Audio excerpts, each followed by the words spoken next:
Hello and welcome to Bosch Professional Live UK. I'm Chris. And I'm Danny. And on Q&A today we have Simran. Her first time. Hi, I'm Simran. If you have any questions, pop them in the chat and I'll throw them over to Chris and Dan for you. Great, that sounds like a bit of a challenge. So Chris, what are we doing today? Well, as you can imagine, from the title and from all the people in the chat, I think you already know what the topic's going to be about. The much anticipated expert live stream. Yep, long awaited. So we'll be talking in this particular live stream specifically on our new launch of expert power tools. Want to point out obviously that this is going to be a pure expert live stream. So if you have got any questions, if you want to ask questions about non-expert products, cool, do that. Yeah. But there's a good chance that Simran's not going to pick up on them because we want to make sure that once this video becomes a normal video as opposed to a live stream, then anyone who stumbles upon it or hopefully watches it and wants to actually particularly search for the topic, then it's all be expert. That being said, in a couple of live streams time, we're hoping to have a Q&A live stream. That's right. So put the questions in. If we don't get a chance to answer them today, we'll put them in the hat for the next one. That's right. But I can imagine that everyone in the chat, I've reserved all the expert questions for this live stream. I'm sure they have. Because there's a lot to talk about, and I'm sure we've seen actually quite a lot of questions already. Yeah. As you can imagine, one of the questions we've been getting is this just a rebrand? Well, maybe it is. Yeah. Maybe it isn't. It's a bit more complicated than that. So we're going to cover all this information. There's things that we are doing in the expert range that may involve interface and control improvements. Yes, very okay. much so. There may be additional features and compatibilities. And on top of that, we want to make a big claim and make a big point out of the new extended 5-year warranty on expert products. I was going to hold that back for the juicy bit at the end, but no. We're going to start at the beginning. We're going to giving it away straight away. 5-year warranty on batteries and chargers. That's right. We're going to go in hard. Well, as the machines as well. Yes. So we will talk about the specific questions that we've been getting, but that will cover what does the expert range mean for you. But one of the questions we often get is if the pro tools or the existing power tools that you're all very familiar with, if they're for the professionals, then who the hell is expert for?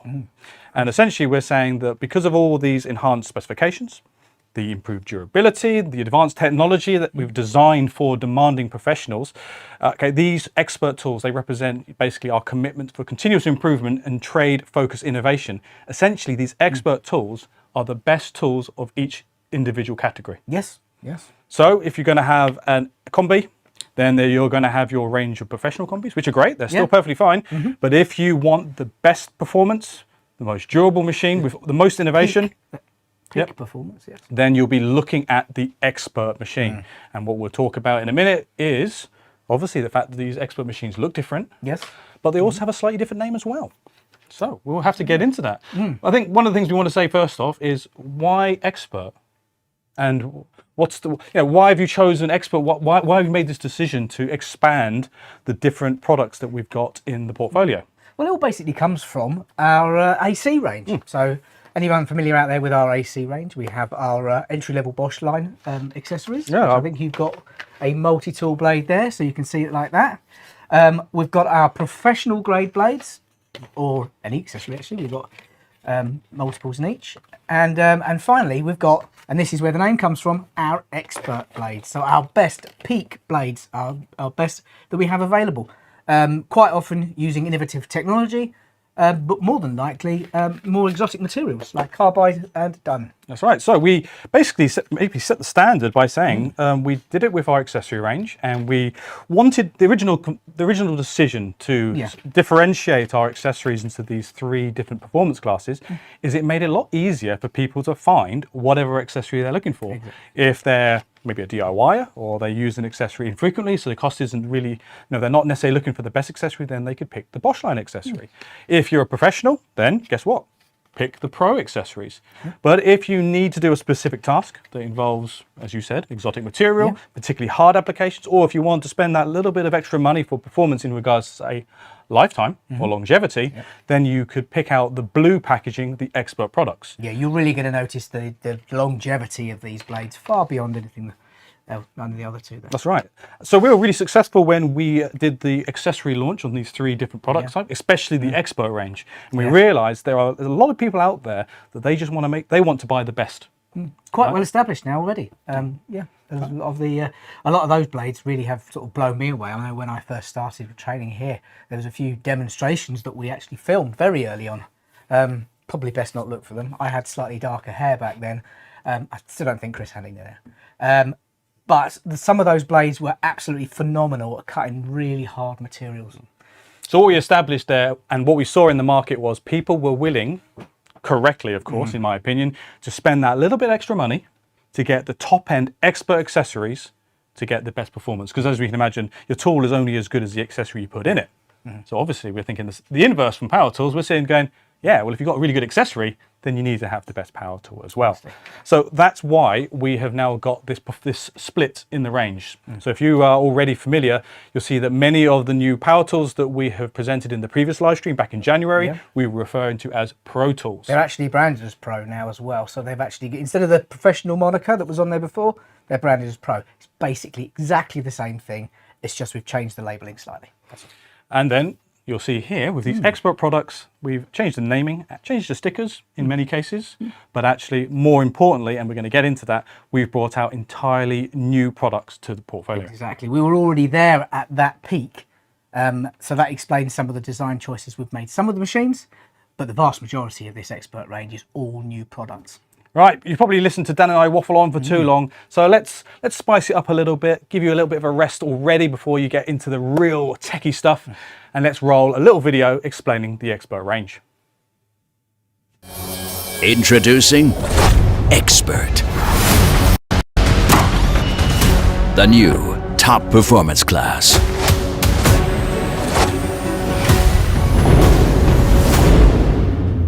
What makes an expert tool? Number 1. Every expert tool must be a top performer in its category. Whether it's raw power, torque, or the perfect power to size ratio, expert tools deliver exactly what professionals demand. Number 2. Expert tools make hard work easier. Intuitive, ergonomic, and compact designs make hard work easier and faster. Features like Impact Assist prevent over-tightening, while electronic angle detection ensures precise screwing. Number 3. User protection without compromise. Expert tools are lightweight, ergonomic, and offer exceptional safety features, without sacrificing performance even in the toughest conditions. And finally, number 4, durability. Expert tools are built to last. With black metal and job site ready design, these tools are engineered to withstand the harshest conditions while delivering the same precision day after day. Talk is cheap, performance isn't. That's why we put Expert to the test. Here's what users say about Expert. Es fühlt sich einfach wertiger. Wymiana tartu sprawia, że praca staje się o wiele łatwiejsza. Bin ich froh, dass der Schrauber Kickback Control hat.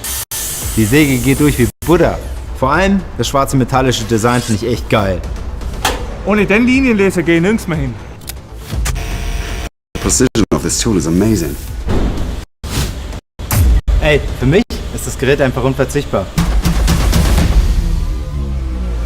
Expert tools are only elected dealers. The best for the job.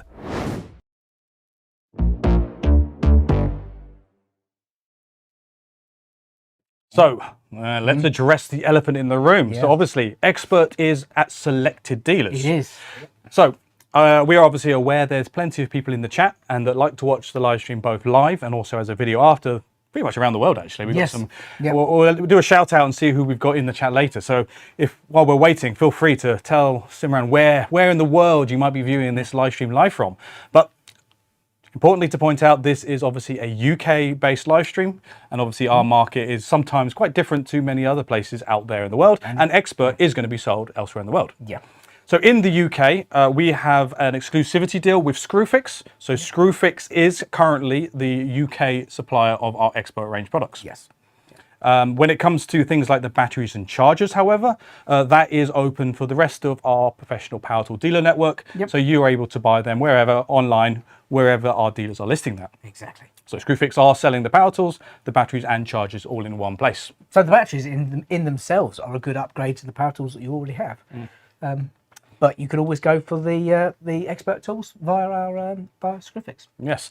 It's important to note that there are many products that you may have already seen or you might see and continue to see on social media, on the internet and stuff from obviously different countries, different dealers, because obviously the world's a much smaller place nowadays, especially when we look at it digitally. And you might see some interesting products that are in different markets. So I should point out, at least at this time, that we will not be bringing any of the corded expert products in this first wave. So I mean, if you're particularly fond of your heavy metalworking, for example, there are a number of large angle grinders that are corded. There's actually basically the equivalent of a 3,000 watt brushless large angle grinder, but at the moment that won't be coming to the UK. So it's just important to get those little caveats out first. Yeah, as I said, it's probably best to cover them. So before we get too much into it, before we really start, it's going to be a long live stream, guys. I hope you've made your cup of teas and you've got your bickies and your lunch ready. Dinner. Din-dins. Simran, have we got any initial questions about anything we've covered yet? No questions too much. There's people from all over the world right now. So we've got Zurich, Hungary, Germany, Malaysia, France, and a few people talking about how on time we are with lives. Fiona said he was waiting and waiting, thinking you guys were late, but realised he just needed to press the live button. We actually started just after 5. Amazing. Yeah, I think it was probably the least late that we've been. So yeah. Yes, not bad. PF Cutters is asking about the high performance tools only came out a few years ago in bi-turbo, so why make low powered tools expert when high performance supposed to have bi-turbo power? Yeah, that's fine. Yeah, well, good question. I think what we'll do is we'll definitely cover these questions as we get into the meat and potatoes of the live stream, because I guess that's how you frame it, because bi-turbo is now part of expert, or it's a feature of certain expert products. Not all of the products that are bi-turbo are expert. Yes. Not all of the expert products are bi-turbo. It's the peak performance class in its own category. Exactly. And I just saw a comment popping up there. I think it was from Bernie P81 or P8I. That's a good point. That's the point. High performance doesn't necessarily mean extreme power. Okay. And the point there about maybe like a sander, for example. So we're not going to have any bi-turbo sanders yet. That doesn't mean that product cannot be an expert product. The expert sander that we have in the range is the best sander we produce in that category. Exactly. It's worth actually covering off as well what qualifies as a bi-turbo machine. Or has bi-turbo technology, yes. Has bi-turbo technology. So anything that's classed as over 1100 watts of corded equivalent power earns that moniker of bi-turbo. So, even now, if it's expert, it will still have bi-turbo written on it somewhere. Yes. So usually down the side of the handle, but you'll get to see that when we get to those machines. Yeah, and there will be products in the expert range that will not have bi-turbo because they will not need, there'll be tools that do not need that much power. Think of things like multi-tools, say jigsaws, for example. They don't typically need to be over 1,000 watts. So we also have a couple of tools. There's a caveat to every rule with Bosch, usually. So there are some tools out there who would qualify for bi-turbo, such as the plaster stirrer, for instance, the large one, which is over 1100 watts. It just doesn't have the badge on it. Fair to say? Just fair to say. There's a couple out there. Alice Clark? Easy. Easy to understand. But that's why you watch the live stream, and that's why you talk to Danny and I, and that's why we are here to explain when the logic isn't always logical. Yes. Otherwise, we wouldn't have a job, but no. Okay, right. Any other questions, Simran? Just one more about whether the expert tools will expand to other retail stores that already sell Bosch Professional tools. So that's a question a little bit above our pay grade. At the moment, the exclusivity with Screwfix runs until next year, so it's a 1-year exclusivity. Yes. After that date, then I think they might revisit the topic, but obviously we can't say any more than that. It's someone else's job to decide that. Yeah. In regards to different regions, because again, I know there's a lot of global people watching, that'll all depend on each individual country and or region. Question there about is expert coming to America? I'm not sure. My understanding is that you may already have some products that would be classified as expert here in the UK and in Europe, for example, but they are not classified as expert in America. So perhaps if the expert launch and the categorization is really successful here, then maybe that will end up in America. But I think you're still getting some of the tools anyway. Yes, I think so. Like the multi-tool, for example, I think you already have. I have been checking up on World of Concrete, which has recently been in Vegas. And yes, there were some expert products there. So you're definitely going to get some. Yeah. Okay, right. So I think we'll come back to some more questions, Simran, if you've got them. But I think what we do in order to try and keep time, because I know this is going to be a big, long live stream. It is. So settle down, get comfy. I think the place we need to start off with is something or retread a topic that we've already spoken about. Because guess what?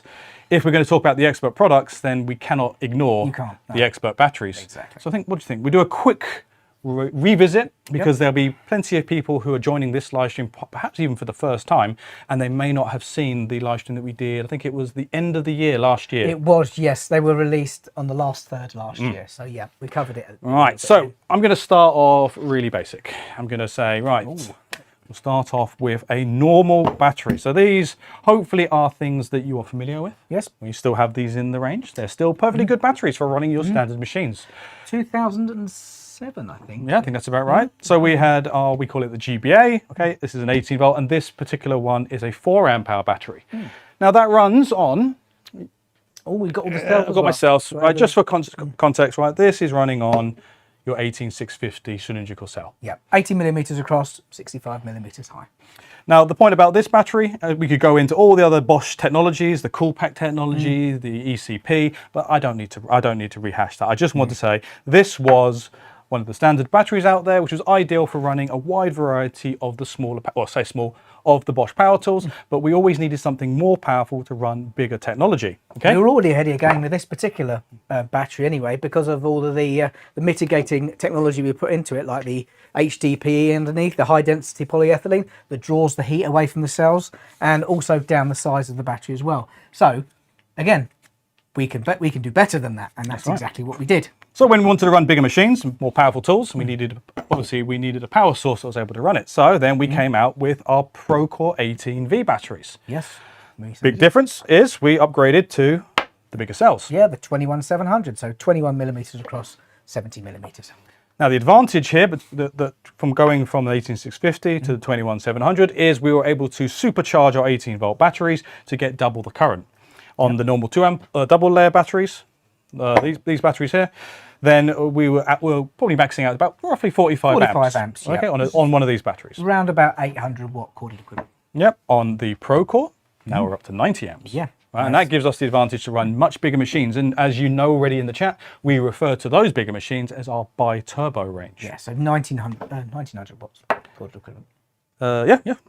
Now, where do I want to go with this? I want to then say... Oh, you got it over there. Okay. For those in the chat who are also familiar, maybe you might remember, I'm going to grab another cell, when we came out with this bad boy. Okay, so this is relatively recently we came out of this. This was our Procore 18V Plus battery. Yes. Similar design to our normal Procore, Yep. but we'd upgraded the cell to a tabless cell. Yes, so that's basically exactly the same dimensions, 21700. However, the internal structure of the cell is completely different. Now, what we've done with our expert range of batteries is we have utilized, in many cases, tabless cell technology, but we've also taken the advantage on the time to upgrade not just the cosmetics, because you can see here the expert batteries are, compare that to a Procore, they're slightly different shape, different design, but more importantly, they have different internals. They certainly do. All right, and the real big thing that makes the difference is the clever use of tabless cell technology. But before we get too far, do you know what? We've got a nice little video to show you, so let's run that video.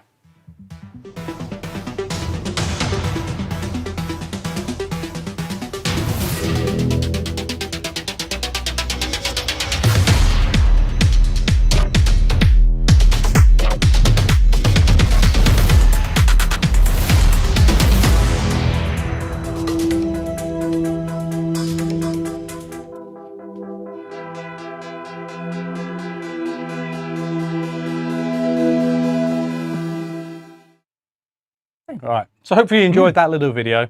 What we want to do now is, again, we want to remind you guys on why things like tabless technology is so important to the expert range of batteries. It's not the most important thing.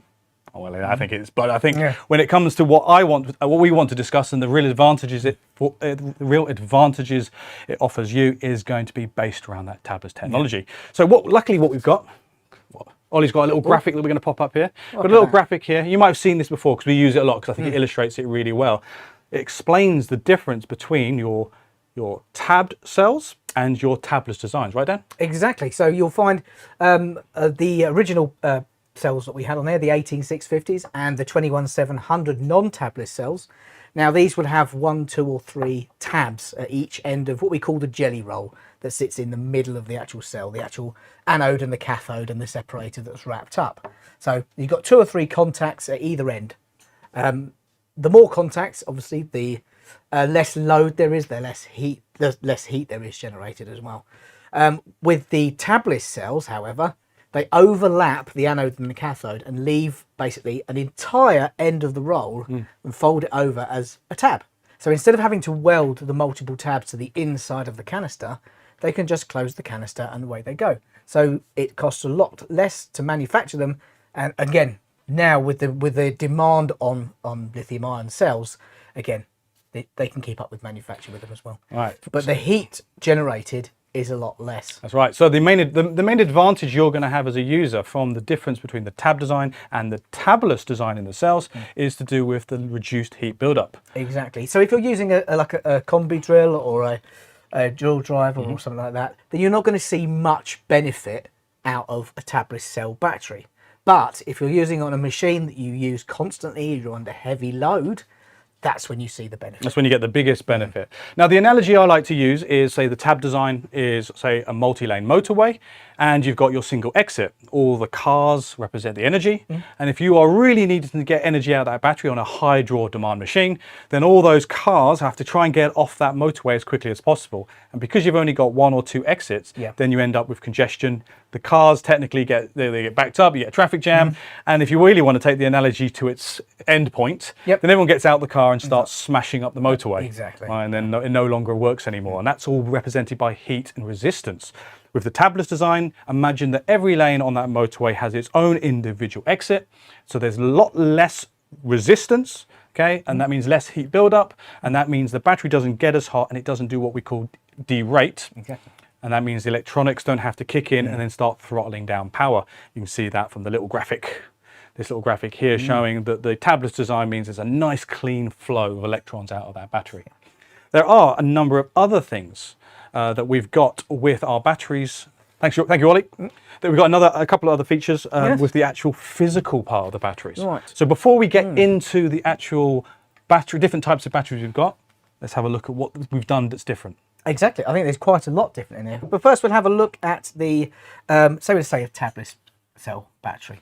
So on here we have some copper contacts. They sit up right up against the flush side of the battery there. You have a material on here, TPE, which is a thermoplastic elastomer, and this works as a heat transmitter to the outside of the battery.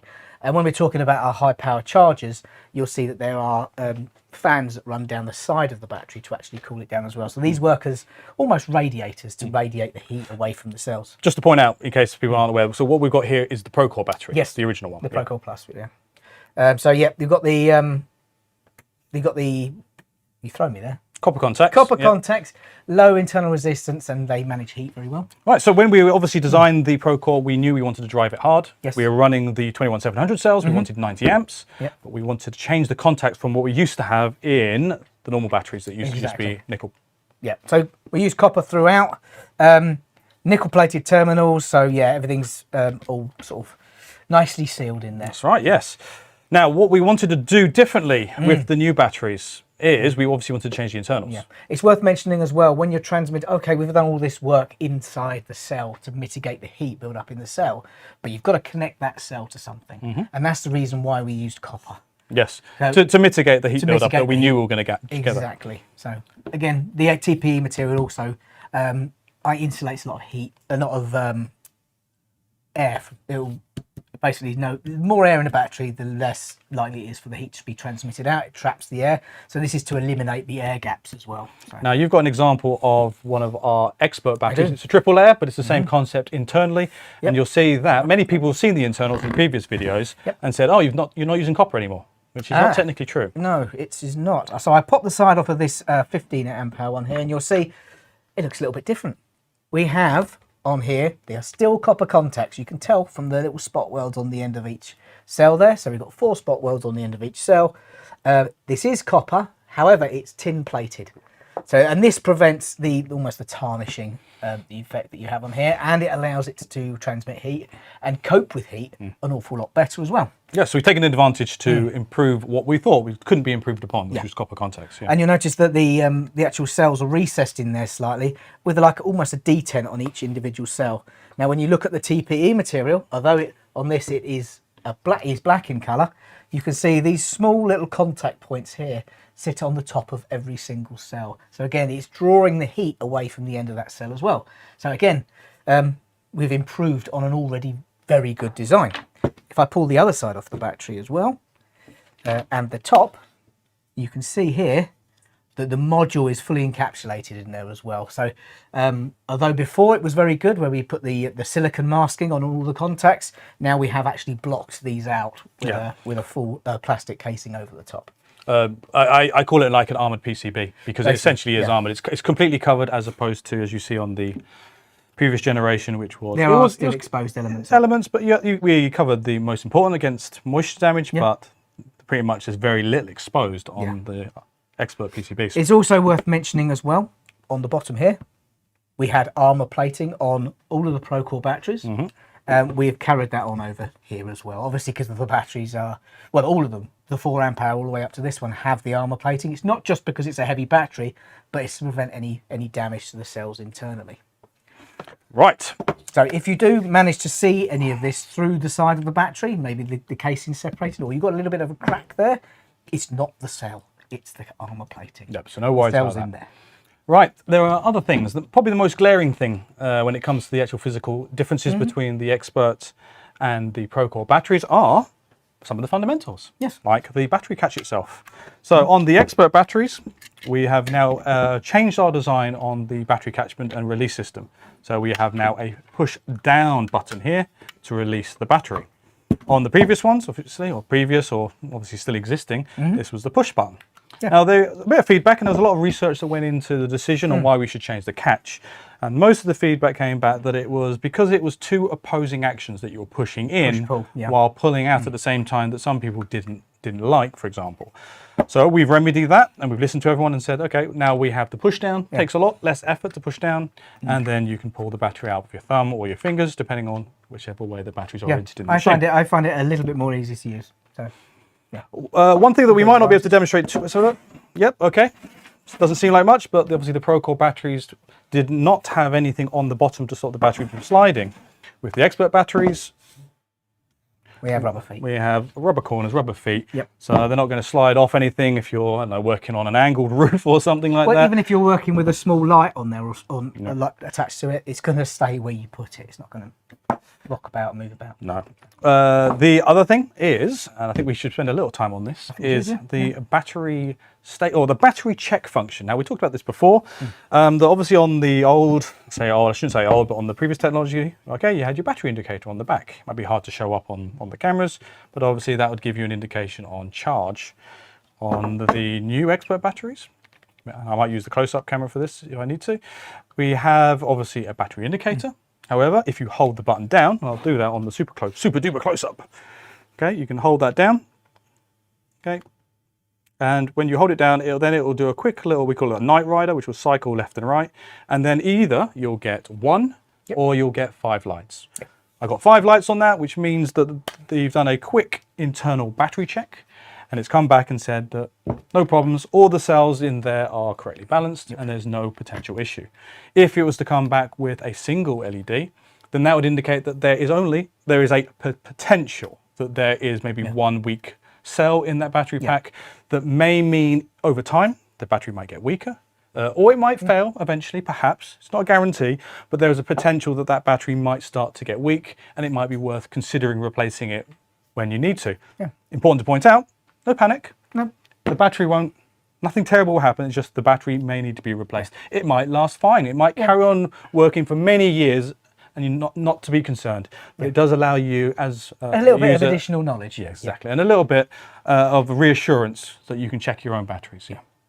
Okay, so that's the main external fundamental differences in the batteries. There's a few other features, and I can see Semran's got some questions, so I'll be happy to answer those in a moment. Some features that are invisible, so to speak, and that's to do with now the updated operating temperature window that the expert batteries can now run at. Now, your normal GBAs and your Pro cores, right? Yep. Typically, those were designed to run between 0 and 45 degrees. Yeah. If you start going over 45 degrees, then things like the electronic cell protection will start to kick in, and that'll start to derate and slow the machine down to try and manage that heat. In addition to that, when you put the battery on the charger, it won't charge, you'll get a little red light and the fans will cut in, and they'll spend a little bit of time cooling the battery down before it will accept a charge. So with now the new expert batteries, you've got even less downtime because these batteries can now run from -10 degrees all the way up to 55 degrees. Yeah. And also, therefore, you don't need to cool them as much before your chargers will start putting charge in. And that's because the cells are more robust and the batteries themselves are designed to work in more extreme conditions. And I think when we come to one of the chargers that we're going to talk about, I think next, then the active cooling has been optimized really to drop the heat of these batteries really quite dramatically, quite fast. Okay, right. So we've kind of covered the top line features on what differentiates the expert batteries from Procore and our normal GBA batteries. Sneak peek, maybe a little bit. That we are going to be keeping the standard GBA batteries in the range. Yes, yeah. But you might be seeing in the future that these might be changing to accommodate some, just going to hint there, some of the features, the external features of the expert batteries. So stay tuned to see those. So Simran, I saw you frantically waving. Have we got some questions or people already chatting about batteries or what have we got? Yeah, quite a few questions on batteries. So first, will the 15 amp eventually be tabless? You're jumping ahead of yourself there, sir.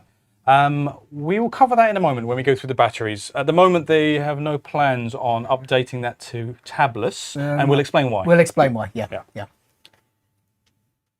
So any more, Simran, please? This is less of a question, but Jonash says that he likes to use the new buttons, but has a feeling that they're more likely to get stuck by dirt or by dust. An interesting bit of feedback. Let us know if that's an issue that you come across.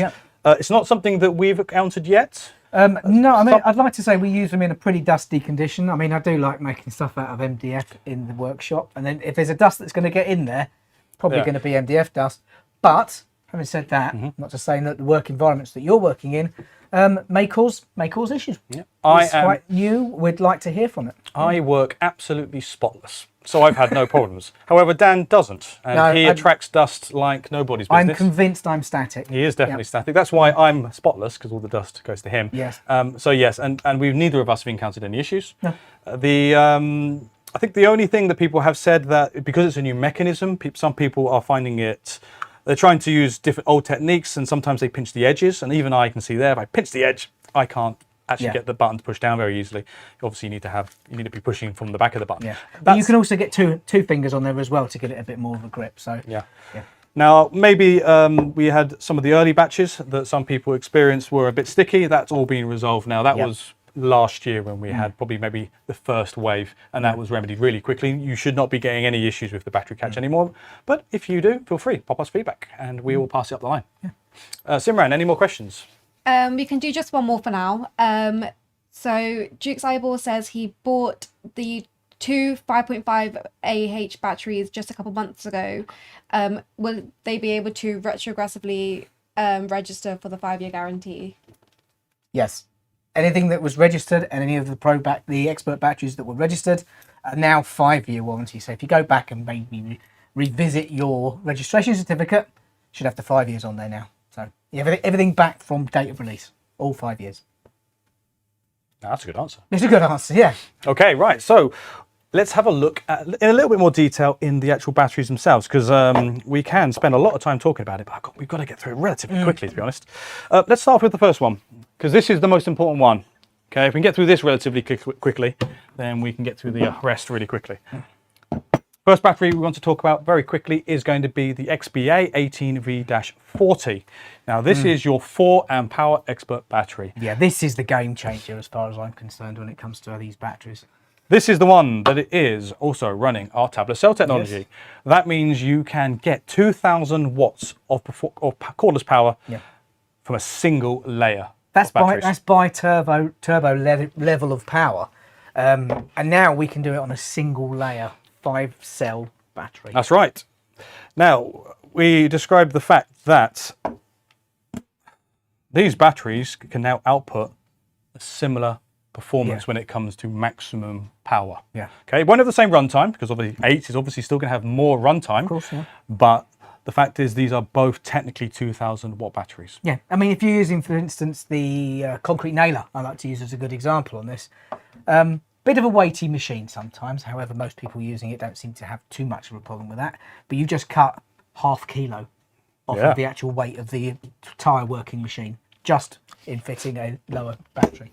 And that's not a massively energy consumption based machine. So you get quite a lot of nails out of a battery charge anyway. So a couple of them, you wouldn't mind changing it over just to save the weight sometimes. Exactly. Now, why does this battery matter to people like me? Because when we launched our Pro Cores originally, we had this battery here. This was the 4 amp hour Pro Core 18V battery. Yeah. This was basically the equivalent of a double layer GBA. Yeah. Okay, so 45 amps of current, and with the Pro Core single layer, we could get better performance. We can get, I think it was about 48 amps of current out of a single layer of 21,700 cells.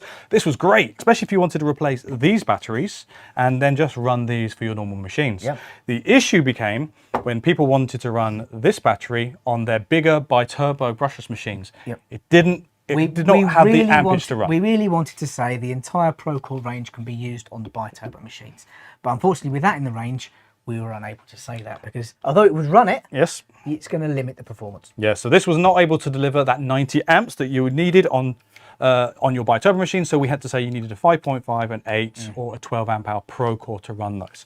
Now, because this has the same performance as a double layer Pro Core 18V battery, means a 4 amp hour expert battery, thanks to tablet cell technology, can run any machine that we have in the range currently at maximum performance. Exactly. So you could use this, you could use that on the GBH18V-45, for example.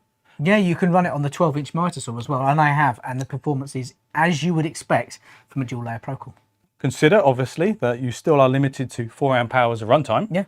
But if you don't need to or don't want to have a whole range of heavy-duty batteries, because maybe you've only got one big benchtop machine and you only use it infrequently, then you could just have a whole range of 4 amp hour expert batteries and run your entire workshop. Or if you get a lovely fast charger, which we'll cover in a minute, you can have a couple of these, and you won't mind changing the battery often enough. But again, with a heavier machine like the concrete nailer, it's just easier to change the batteries. That's right. Okay. Saving on that weight. So, 4 amp hour expert batteries runs all your machines at maximum potential, 2,000 watts of maximum power. Yeah. Great. All in a tiny little package. Yeah. Let's move to the next one.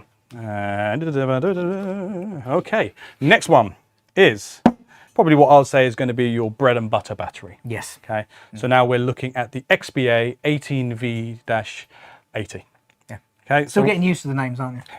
We should mention mention the names actually. Yes. Guess what? Everything that's expert is now going to start with EX. Should have explained that already, but yes, they've gathered that much. Batteries, chargers, the whole lot. That's right. Now this battery also is running your tablet cell technology, but now that you've got a double layer, now you can go up to 110 amps of current. Yeah. That means you can now deliver 2,400 watts of power. Yes. Okay, because now you've got that double layer over the single layer expert battery. So that's put our performance over and above all of, in fact, of the Pro Core batteries that we had previously. That's right. So you might, I'm wondering if we get the question in the chat there. You know, why do you need 2,400 watts on a single battery? Well, with our current range of tools, there aren't many that need it. Not yet. Okay, so most of our machines are quite happy running on 2000 watts. Yeah.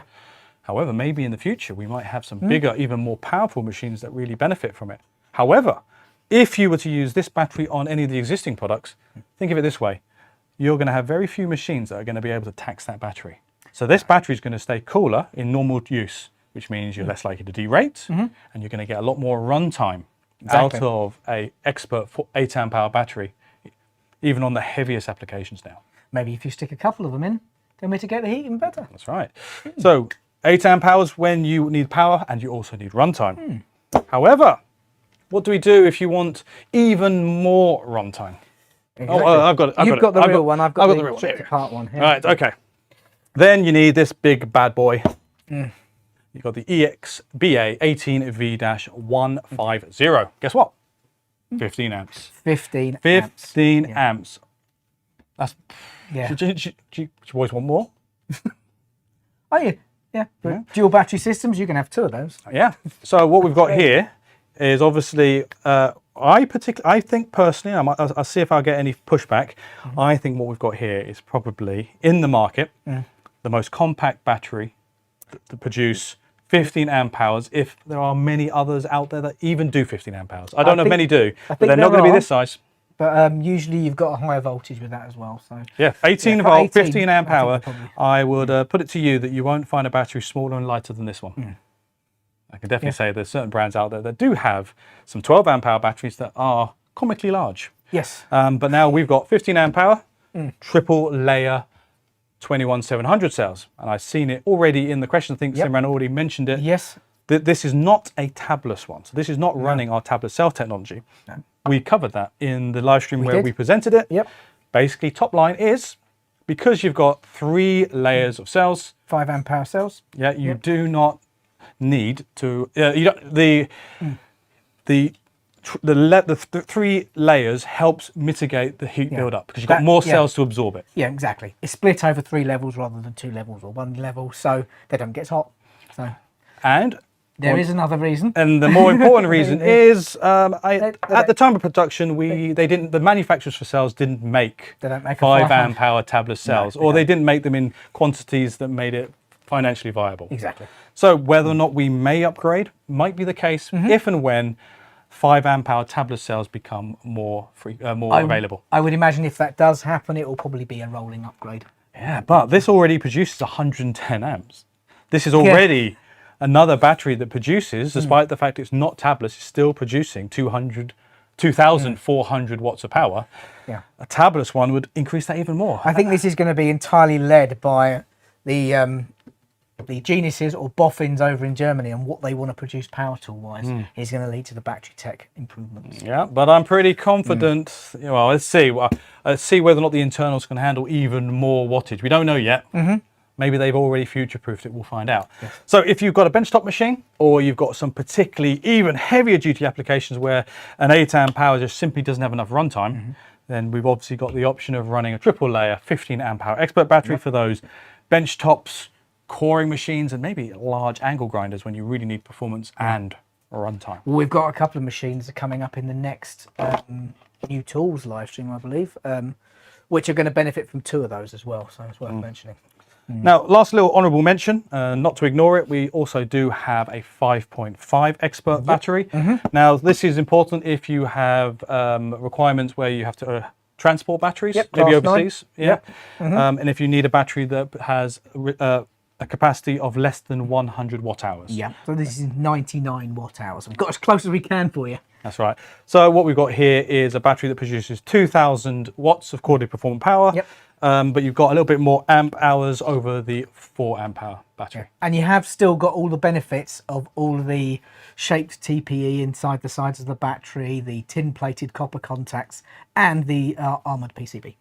Yeah, so you've got all the benefits. All the benefits. So if you are needing to transport batteries abroad, then you might be wanting to look at either the 4 amp hour or the 5.5. If you don't have that requirement and you want extreme runtime and performance, then you've got the 8. I should put them all out. You've got the 8 and the 15 amp hour battery. So let's put them in. There you go. There you go. So, yeah. So hopefully what we've got here in our range of batteries is a battery to suit all our users out there. It doesn't matter what trade you are, what tools you run, you could always just slap on an expert battery. And to top it up and finally seal the deal, 5 years warranty on the batteries and chargers. Yeah. I mean, what more could you want? Right. Let's pause for a second, because mostly I need to tidy the desk up. Simran, have we had any questions just to finish this little section on batteries, or should we keep going? We have had a few, generally about if expert batteries work in all Bosch tools. There are a few examples like bi-turbo, or there's a 3-plane laser 18 volt that they've been told that there might be problems with using expert batteries. We will cover that actually in the next live stream again. However, that's probably the only one. It's the Hulk, isn't it? The large 18 volt. You're talking about the EXL18V-150 Yes, I don't even open myself up to getting that wrong. Yeah, we have covered this in the previous live stream. That original machine, which was originally a GLL18V-120-33CG, that wasn't designed to run the Pro-Core batteries. Just predates the development of the 4 amp hour battery. So. But it's because that tool was specifically designed not to run the double layer Pro-Cores. Exactly. And because all the expert batteries are all really powerful and over the 45 amps, then that machine had electronics to switch off or to complain if you put a high-powered battery on it. Yeah. That has been remedied with a replacement machine, which Dan said we'll talk about in the next live stream. Can you name it? Yeah, I can do it one more time. Yeah. It is important to point out that there are a few products, even from the T1 launch, say the radios, for example, that are designed that they can't fit some of the larger batteries. It really struggled to put a Pro-Core double layer battery into some of the radios because they have an enclosed battery compartment. And I think the rationale was for that. We didn't want to make the machine bigger to put a battery that you're not going to put in there. No one's going to invest the money to put an 8 amp hour Pro-Core into a radio where a 4 amp hour battery will last more than a day. Yeah. So for those machines, we would recommend you only go for the compact 4 amp hour battery, or just save yourself. Well, I love it if you bought just expert. Yeah, cool. Yeah. Just pop in a normal GBA. This is not. It's a radio or like a light. It's 18 volts and 4 amp hours, exactly the same as that one. Basically, it's not going to be taxed. So go for the standard. Yeah, low draw, constant. You don't need to be running a performance battery for those. So hopefully that answers your question. Simran, any more? There's loads. But are you getting a suggestion that maybe we should move on for now? Yeah, I would move on for now. Okay. Right. On to the next topic. We are going to very quickly. Very quickly. Very quickly. No, very quickly. Why? Because I know we need to get into the product soon. Not even touched any of them. No, but we need to frame it. Here we are. Very quickly, we want to talk about the charger. Right, so this is the EXAL for Aculada 18V-160. Maybe familiar with the look of this particular machine. This is a 16 amp 18 volt charger. So yeah, it's one of the top one that we do singularly in our range. So yeah, super fast charger. Yeah, it'll charge say for example, the 4 amp hour battery in like 30 minutes. Yeah. It'll charge, it'll charge all our batteries pretty quickly, to be honest. We've got quite a lot of chargers in the range, but generally speaking, standard battery, 4 amp hour, for example, 30 minutes. If you go up to an 8 amp hour, then you're looking at about 39 minutes. Yeah. And like 8 amp hour batteries, that's a lot of runtime. But if you can get back on really quickly in less than an hour, that's great. 15 amp hour, that'll take about 60 minutes. Yeah. And despite the fact that it's the most powerful, you can still charge your standard batteries on there. Yeah. So if your 4 amp hour cool pack battery does go flat in your radio for some reason, charge it on your lunch break. You probably charge it twice on your lunch break, to be fair. Yeah. So. Okay, so 16 amp charger, sorry.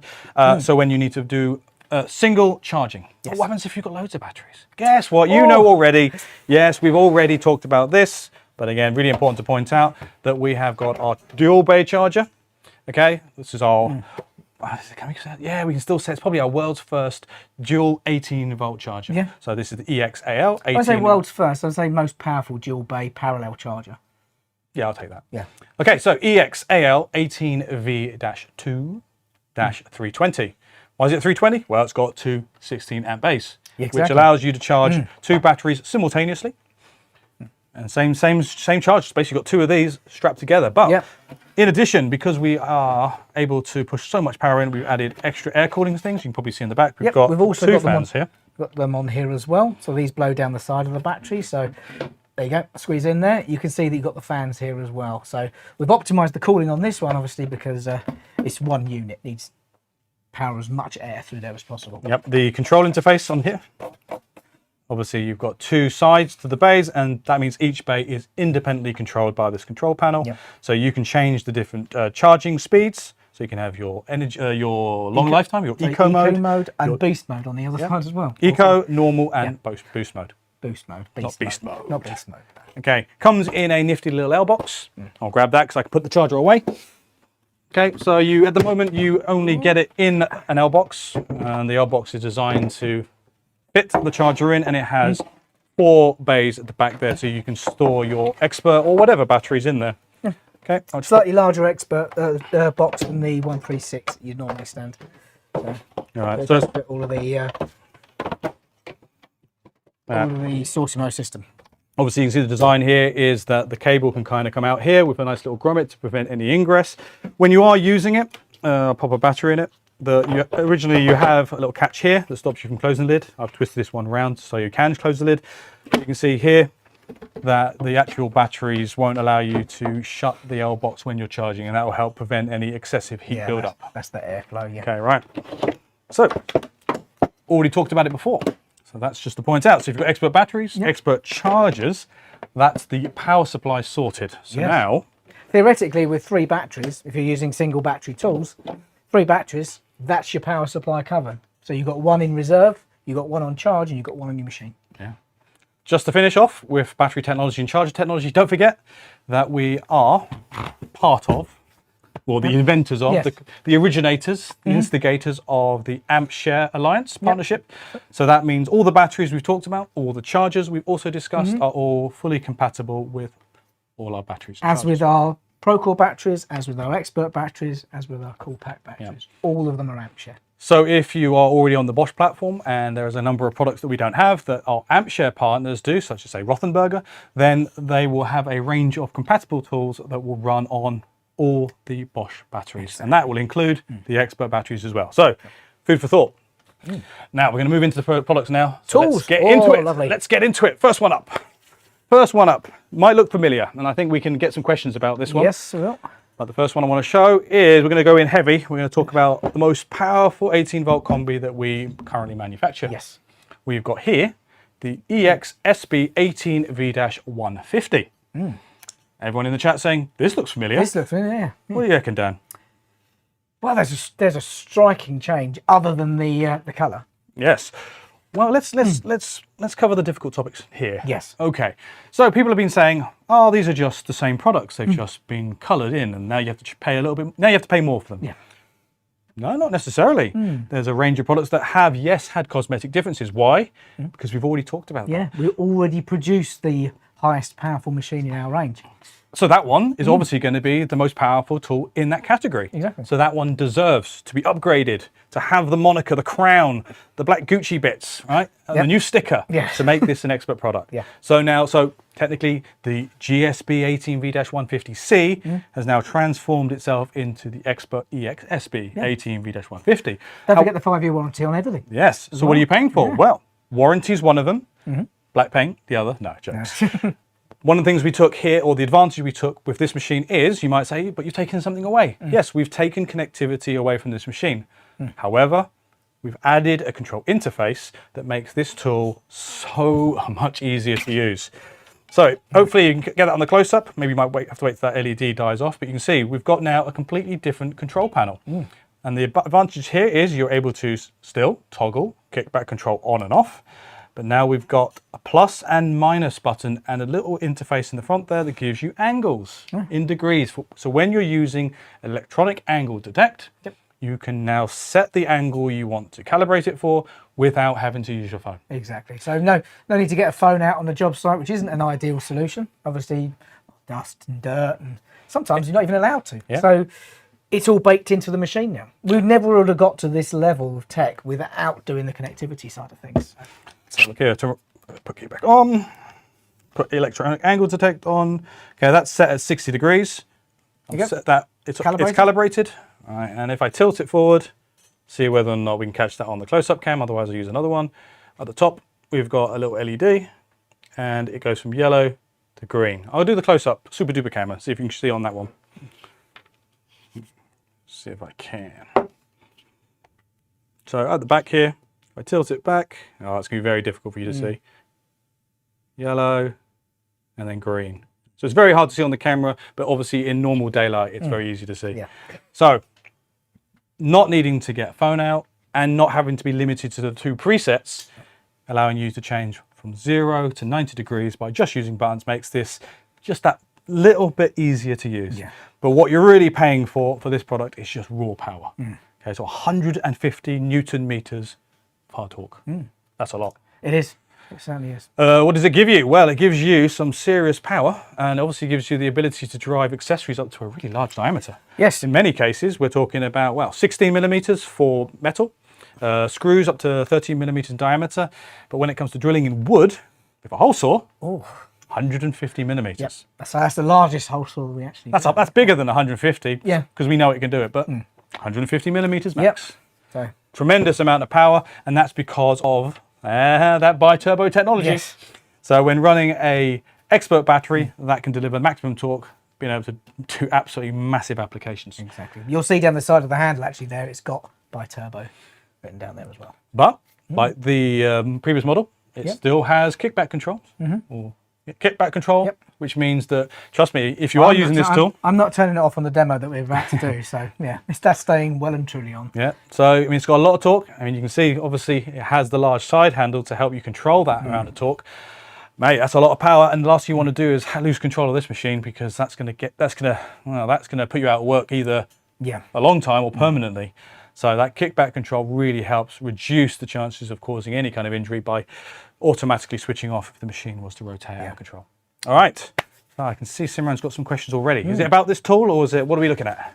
The first one is going back to batteries. Okay. And then the second one is about the tool. Cool. So firstly, Matt Marine Eng is asking if the new batteries are okay to still use on the 6-way charger. Yes. Yeah? Yep, fine, no problem. Yeah. And then Fina is asking what features have been lost by removing connectivity. For this particular machine, nothing. Nothing other than the angle detect, in my opinion. No, you haven't lost it because it's in there. I think so you haven't lost any features. It's got everything that it. I think you could change the afterglow on the LED in the app. The light, yeah. So I would argue nothing of real value. I'm not entirely sure that anyone actually did that. I only used it as a trainer because I want to switch the LED off every now and then. Shining into people's eyes, didn't you? Yeah, maybe that. Yeah. So with this particular product, electronic angle detect was the main point of the app. Now you don't need it. Yeah. Simran, any more? One last question. Is this like the 1330 drill in America? Could be. I'll have a look at it. I mean, if it's the same handle and the same look, it'll be the same machine, but you use foot-pounds instead of Newton meters, I believe. Yeah. So I'd imagine so. I'll have a look and double check at some point in this live stream. Yeah. Okay. So, what can we say, Dan? Demonstration? Yeah, I think demonstration. I'll set up a piece of OSB, and we've got a set of jaws back here, so I'll move that out the way there. Talk amongst yourselves. Well, I was going to say, right. So, shall I set your machine up for you? Yes, I'll let you do that. I will check it before I use it. Of course, of course. Well, the first thing I'll do is I probably won't leave it in torque 1. I'll put it into drill mode. There you go. I'll use sabotage me. Now, you'll be very keen to hear that when we move into our nice big studio in our new building, it's going to make it a lot easier to do some of these demonstrations. We're hoping that we're going to have a really large demo space, but also possibly the option of filming in our studio workshops as well, because we've got a little bit more space. Our workshop's currently a bit more geared towards, guess what, workshops. Yeah.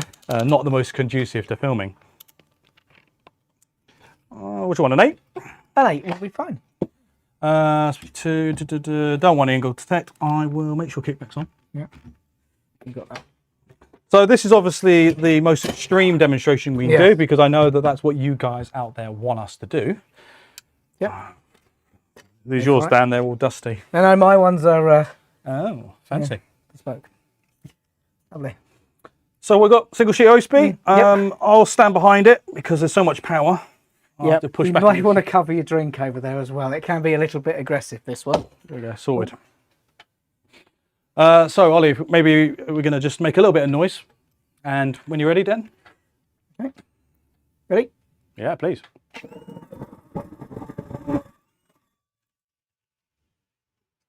There you go. Left it in there. Jeez. Okay, That did make a rather... Now we've... I told you I was static. Look. Look at me. Yeah. Perfect. I don't know how he gets away with it. Yeah. It's not doing any work, that's what it is. Yeah, exactly. Well, everyone else in the studio was like, oh! But there you go. There you've got your little OSB pancake. With sprinkles. That's quite itchy. A lot of performance, a lot of power. 150 mil, well, 152 That's 152 millimeters. mil, yeah. Nothing. I think you could have gone bigger, but we can't say that. But that machine has got buckets of power. So much, yeah. What we've got there, at least a bit more torque, understand? Sure. Well, a bit more torque. How much torque do you need? We could do as many demonstrations to point out how powerful 150 Newton meters really is. Down to absolute state at the moment. The whole time there. I know you can keep the pancake. Thank you. Yes. If you want, people, put it in the comments. Do you want us to sign this? Or you can sell this. Nadine will want to have that. You want to have that? We'll sign it. You can add that to your collection of bits. Don't forget, we've got the truck tour coming out this year, so we'll bring the pancake with us and give it to a lucky winner, no doubt. But yes, 150 Newton meters of hard torque, massive 150 millimeters maximum drilling diameter. But that kind of tool is the kind of thing that you'll use to drive really long screws, say you're a roofer or you're doing large auger bits. With that electronic angle detection, means that you can always start your application at the correct angle without having to guess or use angles and other things, or hoping for the best. You're a stay, my friend. Yes. So lots to like. I can check. I'm looking somewhat respectable now. So right, okay. I realise you've hidden the machine, but it doesn't matter. I'll move on to the next one. I have. We'll move on to the next one, Dan. That's fine. No problem. So I have it here.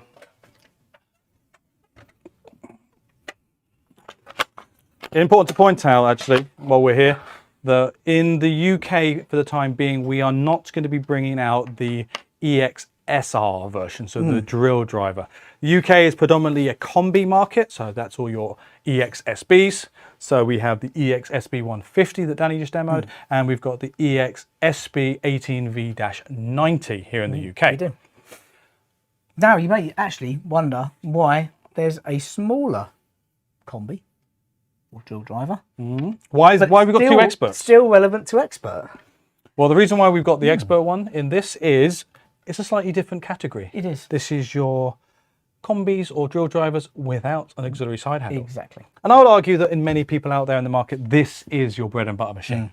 So if you want the most powerful one in our range, and we have got quite a few combis in the range, let's be honest, and that does confuse people, and that is one of the reasons why we needed to have an expert one. Yeah. That if you want the most powerful one, then you're going to pick this one. Yeah, just sits at the top of that usable mid-range combi. Yeah. So 65 Newton meters of torque, 2,100 max RPM. It has kickback control, and it also has a precision clutch that helps with additional wear and excessive noise when over-torquing as well. Over-torquing. This might be a fair criticism for those people out there in the market that obviously, or are fans out there that are aware of the GSB18V-90. This machine is, and pretty much is one of the only products that has had a simple rebadge. Exactly. The fact that it has a rebadge doesn't stop it from being an excellent product, of course. It's still an outstanding product, and that's why this is the expert in that combi or drill driver without a side handle range. But from a performance perspective, if you've already got one of these, I would not recommend you rush out and buy this, in my opinion, because it's the same machine. However, upgrading to an expert battery might be a good choice. Yes. Because then you can still have lots of power in a nice compact platform. Package. Yeah, we'll go for that.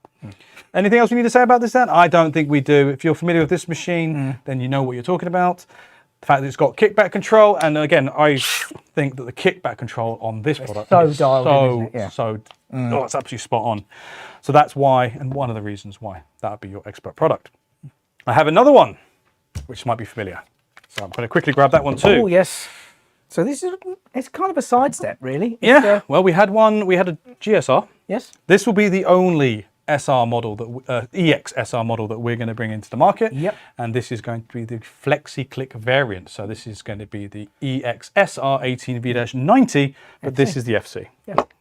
And again, it's compatible with all of the same attachments as the previous FlexiClick model. Either if you've got the 60 you're still running, or the GSR18V-90. That's right. Yes, all the same, including the SDS Plus attachment. Exactly. Yeah. So if you already have an older FlexiClick system with the old heads, they'll still work. If you've got another model and you expect to retire it for whatever reason, then you can still use the existing heads. Well, don't need to say too much more about those. No. One feature that, again, I want to remind people that, I'll use this one, that the heads themselves, which is a differentiator from many brands out there, is, you've got to say like a right angle, you do not have to remove the head to adjust the angle. Exactly. Right? Such a time save. You don't realise until you actually make use of that. Yeah. And again, with the SDS Plus attachment, that allows you to drill up to 10 millimeters, about 1 joule. 1 joule. Yep, 1 joule on that one. I'll just pop it on quickly just to point it out. As a reminder, if you are on the FlexiClick platform, remember to put it in drill mode, and you want it in speed 2 when you're using the SDS attachment. That gives you the maximum power and drilling capacity. Right, FlexiClick 90 standard and the EXSB18V-150 are most powerful combis. Simran, any questions? One question about Expert in general. So does Expert feature upgraded internals versus Pro line, such as better heatsink, better water protection, maybe IP rating? The batteries definitely do. In the machines, if they've been modified, there hasn't been too much internally done, unless it's been a change of the control panel. It still has high quality internals, as you would expect from Bosch Professional. There has not been a need for the existing models that have been upgraded to Expert to change them too much, right? And regarding IP rating, all of these tools, all of the tools that we're going to talk about today are going to be air-cooled machines. So an IP rating on an air-cooled machine, you're not going to have any IP rating on that. Yeah, designed to resist the day-to-day turmoil, the day-to-day stresses of the workplace, but they can't have an IP rating. So that doesn't mean they're not high quality. No, but we can't make them waterproof, can we? You'll find that the vast majority to buy IP rated power tools, the expense is extortionate. And there's not many brands out there that do it. They're all more specialist machines. Same thing for ATAX. So obviously these are all air cooled, so they cannot be ATAX rated for explosive environments.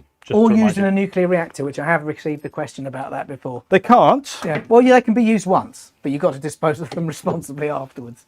A little out of my wheelhouse there. Or leave them on site. Yeah. Yeah, sure. Any other questions, Simran? Yeah, Fina is asking if there are any real differences with the FlexiClick Expert. Again, yeah, we've covered that just now. Yeah. Same as the 90. Same as the 90. Yeah, exactly the same. So same, just rebranded. Rebranded, but that's okay. Same top end performance. We've just now rebranded it, so you know that is the best FlexiClick we make in the 18-volt range. Oh, was that it, Simran? All from me. Cool. Okay, right. So we'll move on to what's going to be our next category. Oh, you got another dusty demo for me on this as well. I think I have made you do this one.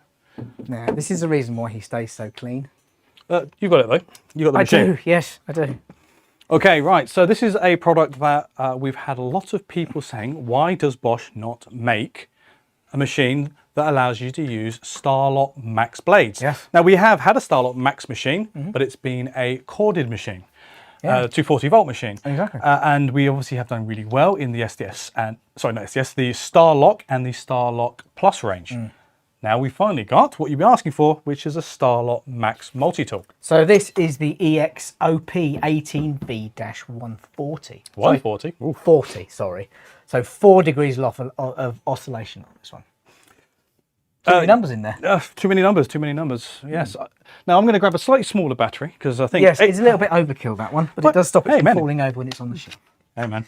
Now what's the main advantages here? Well, obviously the fact that this machine fits all of our Starlock accessories from your Starlock. So your Starlock blades, your Starlock Plus blades, and lastly, you don't often see this one, the Starlock Max blade. So here's an example of all the different blades. If I go to the close-up super duper camera for a second, you'll see then that's your normal length of your standard blades, and many people are running your standard blades.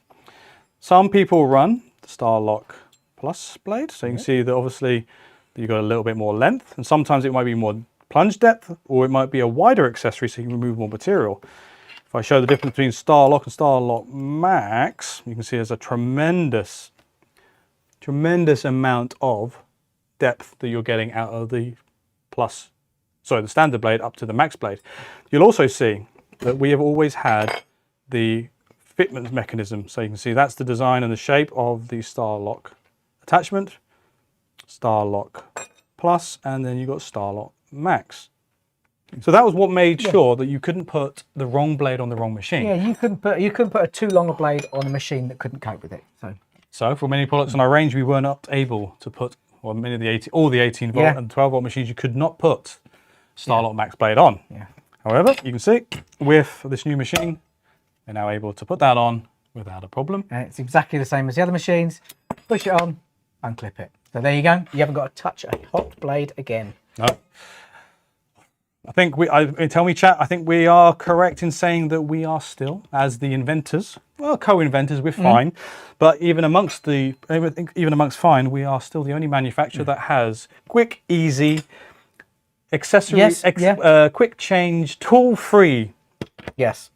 Other manufacturers using this would tend to have a semi-auto mechanism, so they have a lever on the top. You still have to remove a bolt or fixing from underneath to lock the blade on. Nope. We kept back that juicy goodness for ourselves on this. Right, yes. So you have the quick release and the quick attachment on there. When it comes to the machine itself, I think one of the most important things is, as Dan points out, it's got that 4-degree oscillation. Yep. Another thing that I really like is extremely low vibration. So we've borrowed that technology from the GOP, 18V-34, all of and our the latest 3 GOPs have all had this this really isolated vibration. So I'm groundbreaking when it comes to other multi-tools out there in the market. And also you've got the narrow grip circumference on there as well, so it's super comfortable in the hand. That's one of the first things you'll notice when you pick up this machine, is that it feels significantly more comfortable, even compared to the non-expert machines. So even compared to a pro machine, this machine feels really slim in the grip. Yeah. Has I'm going to switch it on very quickly. Yeah, nice quiet motor, vibrations nice and low. And if I show the interface on the Super Duper Cam, you see that we've obviously got multiple speed settings. So you can cycle from 1 up to 6, so that go up to the maximum OPMs of, for the lowest, from 10,000 up to 20,000 oscillations per minute. And then we've got a new feature that's on the other side, a button here that allows you to toggle these 2 functions. So we have, there we go, we have adaptive speed control and we have stop control.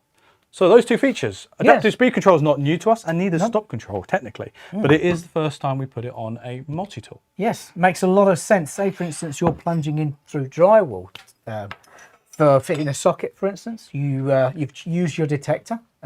It's picked up that there's a potential of a cable there. However, you don't want to obviously cut that. Or if you don't have a detector, shame on you, this will cut out as you push through the material. So as soon as you breach the other side of the material, blade stops, prevents any damage for anything inside the wall.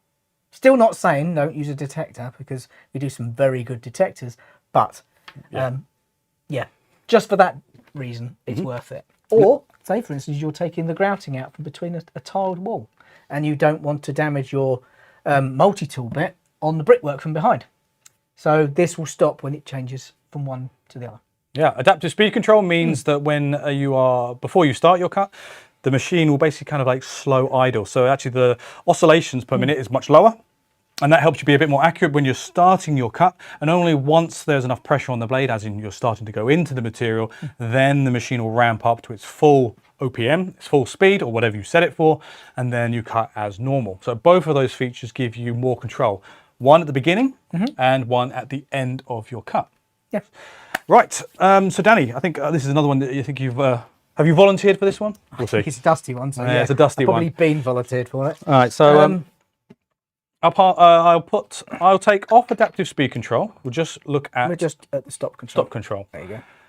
We've got a plunge blade. Yeah, you have already. I do have a plunge blade here. So pop that on. So we've got a little. Hang on, you've got that over. So I've just got an example of some drywall. So I'm going to try and position it so you're seeing on the inside. So Dan's going to cut from the outside. Let's go for it. Yep. So what we're looking to happen, bear in mind, live TV and all, is it should just breach and then stop.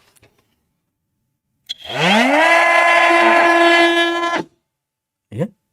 Bit more.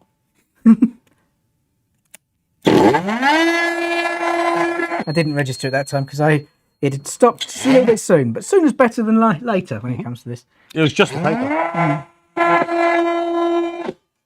Oh, I'm through. There you go. There you go. So stop just before I got there. That's right. So what you actually got is I think you've just stopped just before the paper on that first cut.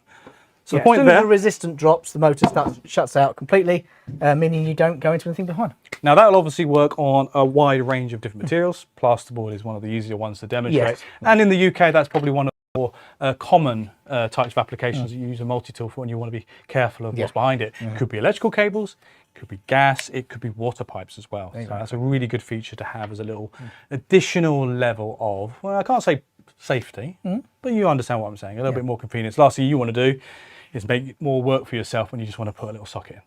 Yeah. There's just control over the power that you've got. Yeah. Anything else we need to mention about the tool? No, I think we've covered most of it. Obviously, it's got an LED light on it, but the main thing that makes this an expert product is The black sparkly bits? black sparkly bits, but also the ability to run our entire range of Star Lock accessories, all the way up to max, adaptive speed control, and that stop control as well. Yeah.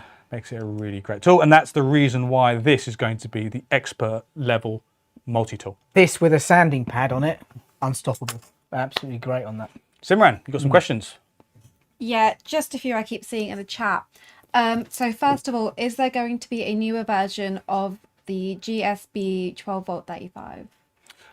Important to point out, currently, Yeah. expert only applies to 18V machines. Yes. Maybe in the future they'll be bringing out an expert 12V range, but just to make sure that the whole story is very simple to understand, only 18V products for the time being. Okay. Is that enough? Move on, Simran. Just a couple more. Sure. So a few questions about when these will all be released in USA or North America.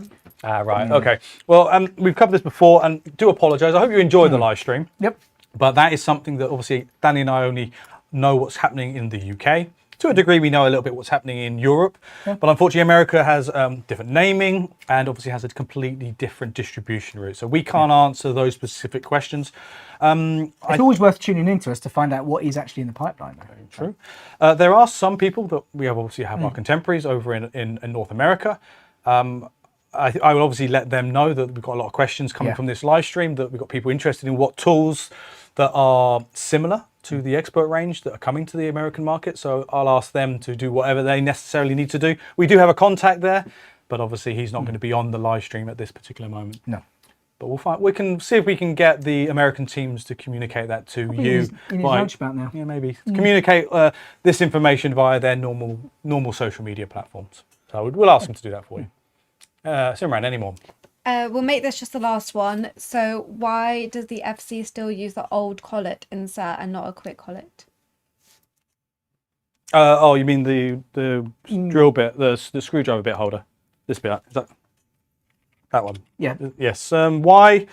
Because at least in this version, Fundamentally, the gearbox is the same. yeah, it would be an entirely new product, and that doesn't mean we won't have an entirely new product to replace this. Yep.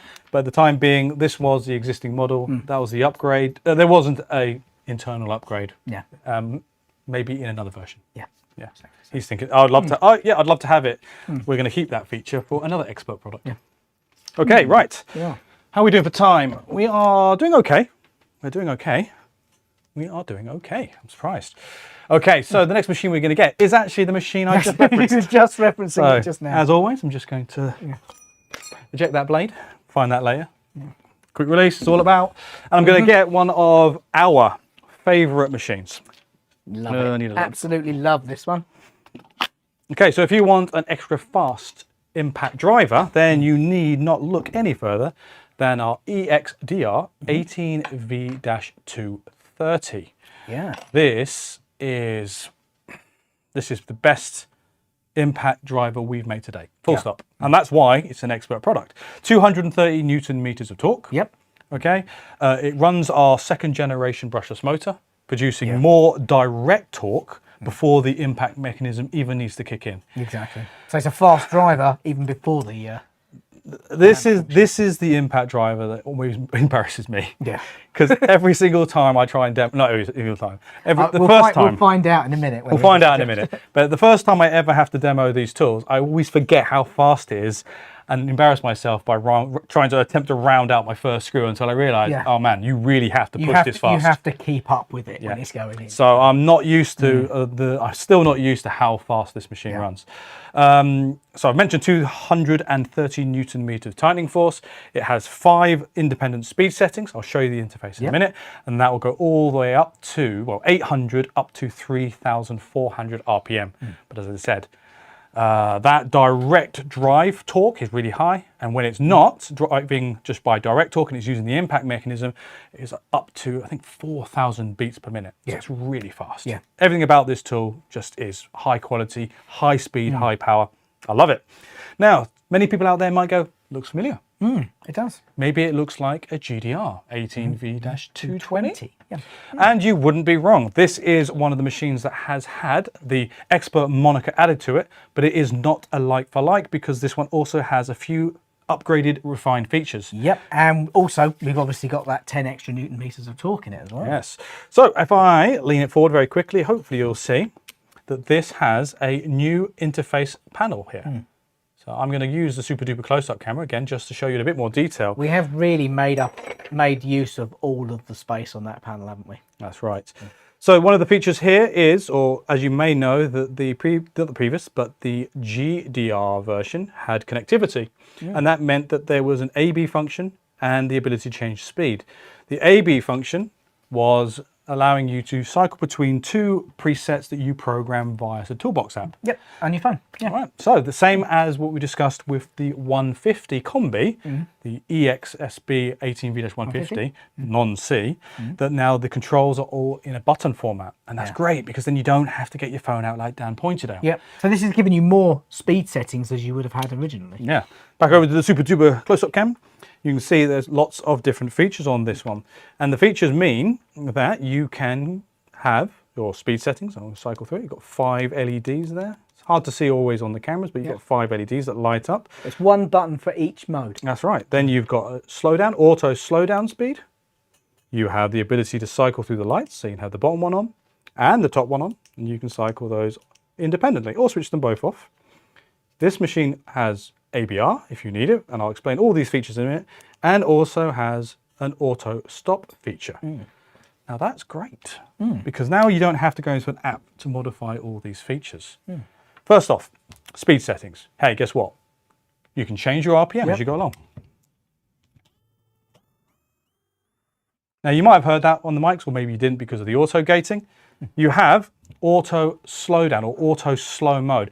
Now this is particularly useful if you're driving really long screws, okay, that you want quite a lot of speed, but when you get towards the end of it, for example, then the machine will start to slow its RPM down, giving you more control to seat that screw right at the end, because this machine is fast. I need to use this mode more often. So it'll automatically slow down as the screw is getting closer to where it perceives the end of the where it's going to seat. Exactly. If you're not using something like stop control, using this auto slowdown, it just gives you that flexibility to be able to stop the screw at the perfect level.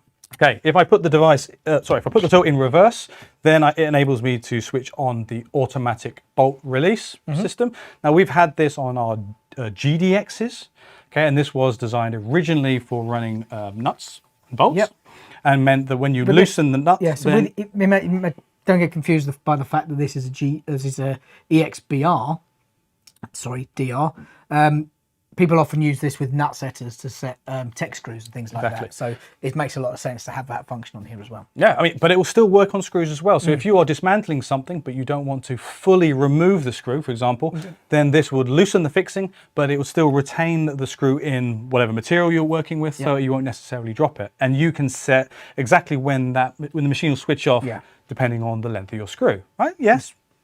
Fundamentally better for nuts and bolts, but work perfectly fine with tech screws and normal screws. The final mode we've got here is auto stop, And this means that, say for example, you've got lots of screws that you want to set distance, you can calibrate this tool to make sure that those screws all stop at exactly the same spot, depending on the material that you're working with. Really great if you're into decking, for example, and you've got a lot of speed and you need to be pretty fast with your reactions to make sure you don't plow the screws in too deep. And that gives you an additional level of control to make sure that the screws don't damage the material or sink too deep, or in many cases make sure that you can put your brain on a part-time mode and allow you to sink all the screws at least all consistently without having to worry about making mistakes. Exactly. And all these features can be controlled by the interface, as Dan points out, one button per mode. You just press the button multiple times to cycle the levels from 1 to 5. Okay, great, simple as that. Demonstration-wise, I mean, it's not too difficult. I'm just going to do a very simple one with this tool.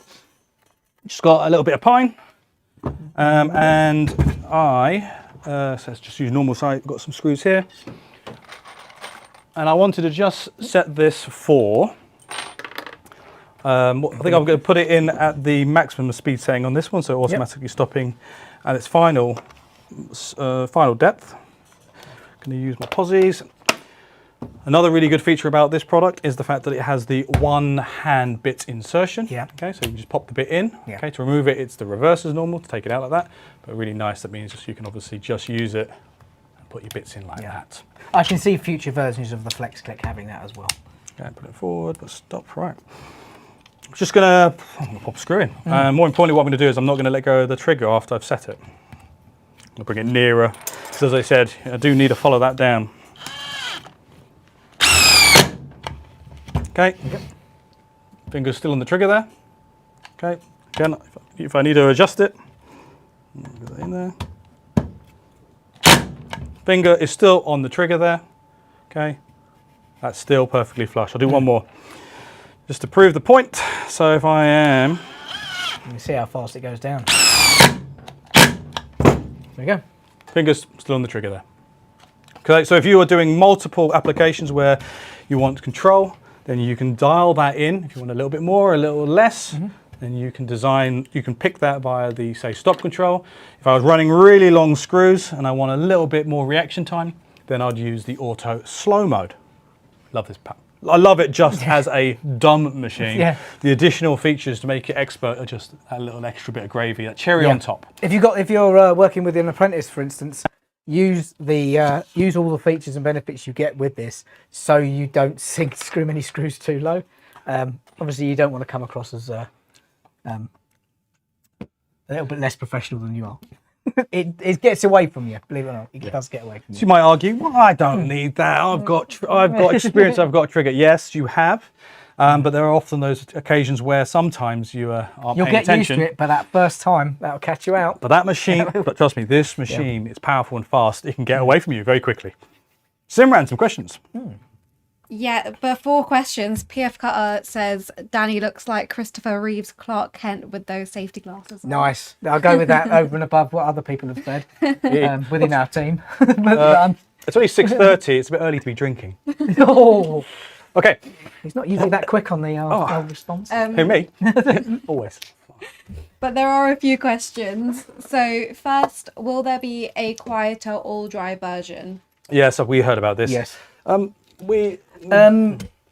It's a toss-up really between the high torque applications, because with an oil drive you're going to get a lower torque. It is going to be a lot quieter, definitely, but it does limit you with the amount of torque that you can actually apply to a fixing. So I'm always curious by the oil drives and the requirement. Obviously, it's a quieter machine. I'm a little bit naive. Maybe someone in the chat can tell me, because is it still not producing quite high volumes that you still need to use your own protective gear? Is it more about protecting people on site around you?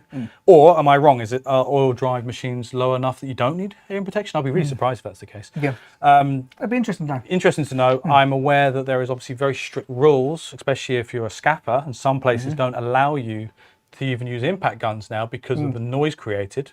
And obviously the health and safety requirements or considerations. If that becomes a bigger topic, as we are in Bosch, really keen to make sure that we're up to date with tools that supply those health and safety benefits, maybe it's something we'll look closely at. If anything, I think probably within the industrial branch of Bosch. Well, yes, but a lot of that is the fact that we IDS probably something like that. if they were going to go down that route. But in many cases, the reason how we avoid excessive noise is just by being really accurate, so it doesn't have to over tighten and stuff. Exactly. Minimal amount of impact. God, we're rambling. Sorry, we're rambling, aren't we? Yep. To answer your question, I have not seen anything on the roadmap for oil-filled impact drivers yet. No. If we were to produce one, there's a good suggestion that that would be an expert product because that would be state of the art for us. But not for the moment. Sorry. Any more, Simran? Yes. Is the Bosch Expert EXDR18V-230 any faster than GDR18V-220? It'll be a little. I would imagine it would be because it's got more torque. Whether or not the torque is delivered by the anvil inside being heavier, it might use the same motor. I think it's probably the same gearbox. However, the motor's been tweaked to run faster. Yeah, more than likely, because the gearbox on the previous model, the 220, was plenty strong enough to take a little bit. Yeah, maybe that's what they've tweaked. I think they've tweaked the module. Bear in mind the module's completely different through this machine to the other one. They must have tweaked it to put more output from the motor. So that's a yes then. Yeah. Okay. More questions. We can make this on the last one. Are there going to be any updates to the 12-volt older tools like the 12-volt Jigsaw, and are there any plans to include 12-volt in the expert range in the future? You snuck in a non-expert question there. Yeah, we'll allow it. We'll allow it by saying, can't tell you anything right now. We would like to see an update to the 12-volt range. Very much so. There's a few tools I could pick out to say that I would wish we could do some brushless versions with a few reworks. See what the future brings. That's right. Yes, and as we're aware, everyone is always joining and leaving the live stream as it goes on. To answer your question, we've already covered it before, which is the expert products are only 18-volt currently. Maybe if maybe in the future we might expand expert to also include 12-volt. At the moment, it's purely 18-volt products. Okay. Yeah. Right. Next one. Another one of my favorites. Very similar, but also very different. That's a confusing. Similar but different. Okay, so in the Americas, they like to call it the Freak. Yes. But here and everywhere else in the world, we call this the EXDX18V-210. Oh, I've got an echo. He did. Sorry. you got so excited. Carried away by that. Okay, so what we've got here is obviously our 2-in-1 impact driver. So this is both 1/4-inch internal hex. Oh, I'm going to bring it back in, sorry. Where is it? Might be a bit. Okay. 1/4-inch internal hex. And Danny, you might, if you wouldn't mind. I do. In fact, it also has a 1/2-inch tool holder, so you can, you can run your sockets as well. I pop in the background there, look, you see, nice new Pro socket set. Very nice. Very nice. Colour coordinated, look at that. Simran would be happy. Green and green. Okay, so what you've got is you've got your 2-in-1 tool holder that allows you to run your screwdriver bits and your 1/2-inch sockets. This particular expert model has 210 Newton meters of torque. Many people out there are going, oh yeah, we've heard about this. Yes. You had a GDX18V-210. However, just like the EXDR, this machine used to be connected, but now, as before, or as the previous machine has, it has its own control panel. So it's done away with connectivity, and we've gone back to, well, I say gone back to, we've obviously now produced a control panel that has multiple buttons that control multiple different features. You'll see all of those here, functions in there, yeah, 5 different features, and I'll go through them very quickly. I'll use the super duper close-up cam. Okay. I'm getting used to that camera now. Yes, it's useful. It is useful. All right, so this is how are we going to say this? So first off, we have speed control. Guess what, guys? That controls the amount of RPM you've got. You go from 1,100 up to the maximum RPM, which is 3,400. The next setting we've got here is time. And this is useful for, we call it shut off after time. And you can, again, calibrate that 5 different levels. This is particularly useful if you're working in, say, metal tech screws and things like that. So you can, it's similar to like the wood mode where you're using wood screws, but instead this is for metal screws, and this prevents you from over tightening and potentially damaging the screw heads or taking them completely off when tightening. SSR is secure socket release. We'll explain that in a little bit more detail and show you a demonstration. This is useful, and it's basically on or off, that when you are tightening a bolt, a nut onto a thread, for example, If they're you've got a particularly bad bolt or the socket, there's a chance that it might get stuck on, and it's obviously you'll leave the socket on the fixing, which is kind of annoying. Coming from the automotive industry, that is a pain in the bum. Yeah. It really is. This mode means that the actual machine will rotate in the reverse direction very briefly for basically one hit, and that will help knock the bolt off. That's knock the socket off the bolt. Okay, what we've got here is we've got ABR. We've explained that before, and I'll show you a demo, but that's again, like if you're working with scaffold clamps and things like that, you can select that on or off when in reverse, and that means when you loosen the nut, that means that it will run a certain cycle, number of turns, depending on how many settings how many lights you've got lit here, what mode you're on or what level, and then you can determine how much you'll run the nut along the thread. And then finally we have auto stop mode, and this again is designed for when you're running screws. Same as the previous model. Self-tapping screws, for example. So it means it's nice and flush, but it's predominantly used for like your wood applications, because this is a 2-in-1 machine. So shut off after time is more designed for your metric screws. Yep. And then you've got the auto stop mode again, which is more used for wood screws and metal screws. Yeah. Okay. So right, I guess I should do a little demonstration. I guess what I've got is it's going to be a clean one. Yeah, that's it's Chris. And he gets away with all the dirty ones. I'm going to point it this way, I think. Yep. Just to be really awkward, we're going to do it at an angle that's... It's on already, so I'm going to do ABR first. So the first thing I'm going to do, pop it in reverse. It's got ABR on already. Oh no. Just in case. Never know. Okay, Clark Kent coming up. All right. Actually, I'm going to tighten it once just to check. Okay. And now I'm going to take it off with ABR. There you go. And that means that the machine will automatically switch off when in the reverse mode. I'm going to switch that onto a lower setting. Sorry, let's do that again. Okay. Okay, finger still on the trigger there. I had it dialed too high, so I put it on a lower setting. Finger still on the trigger, machine has switched off, and I've only run that a few threads off. Yeah, so that the more lights that you illuminate, obviously the further it's going to run the thread off. So. Now I'm going to do the same thing here. I'm going to put it on, let's do that on a time mode, shortest setting, and then I'm going to put SSR on, so I'm going to tighten it now. We might want to come in quite close with the close-up cam on this one so you can actually see, but the actual socket will tighten the nut, and then you fractionally see it back off. You might hear it, but you definitely see the twitch here. So there you go, that little click at the end. Yeah, it's like a tuk-tuk at the end there, a little double tap. That means the machine, it switched off automatically when it finished tightening, because I've set it on the shut off after time, so I'm not over tightening this. And then the SSR backs off once, means that's not going to catch at all. Nice, easy demo. And again, reinforces the reason why I think the EXDX is a really great product, and again, deserves that title of an expert product. It's lovely to have that SSR on there as well, because that's obviously something we bought out with the 750. Yes, and I was hoping that they would include that in a lot of the other machines.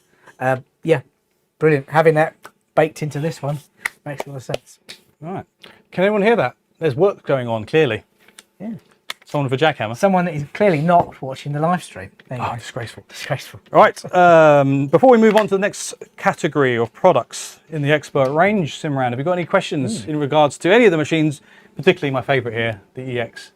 Loads and loads of questions. Okay, first of all, connectivity is still being talked about. So generally, is connectivity being ditched entirely across the range? Will the software for connectivity for existing tools continue to be supported? And is there any other features that may have been lost with the lost connectivity?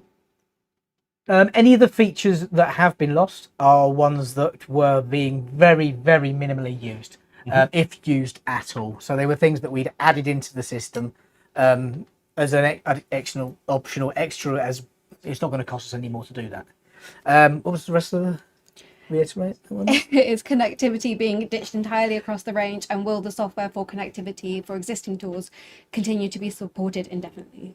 No, it's not being removed from all machines. So there are some machines, like the measuring tools, for instance, that still are going to have the connectivity features to work with the Measure On app, for instance.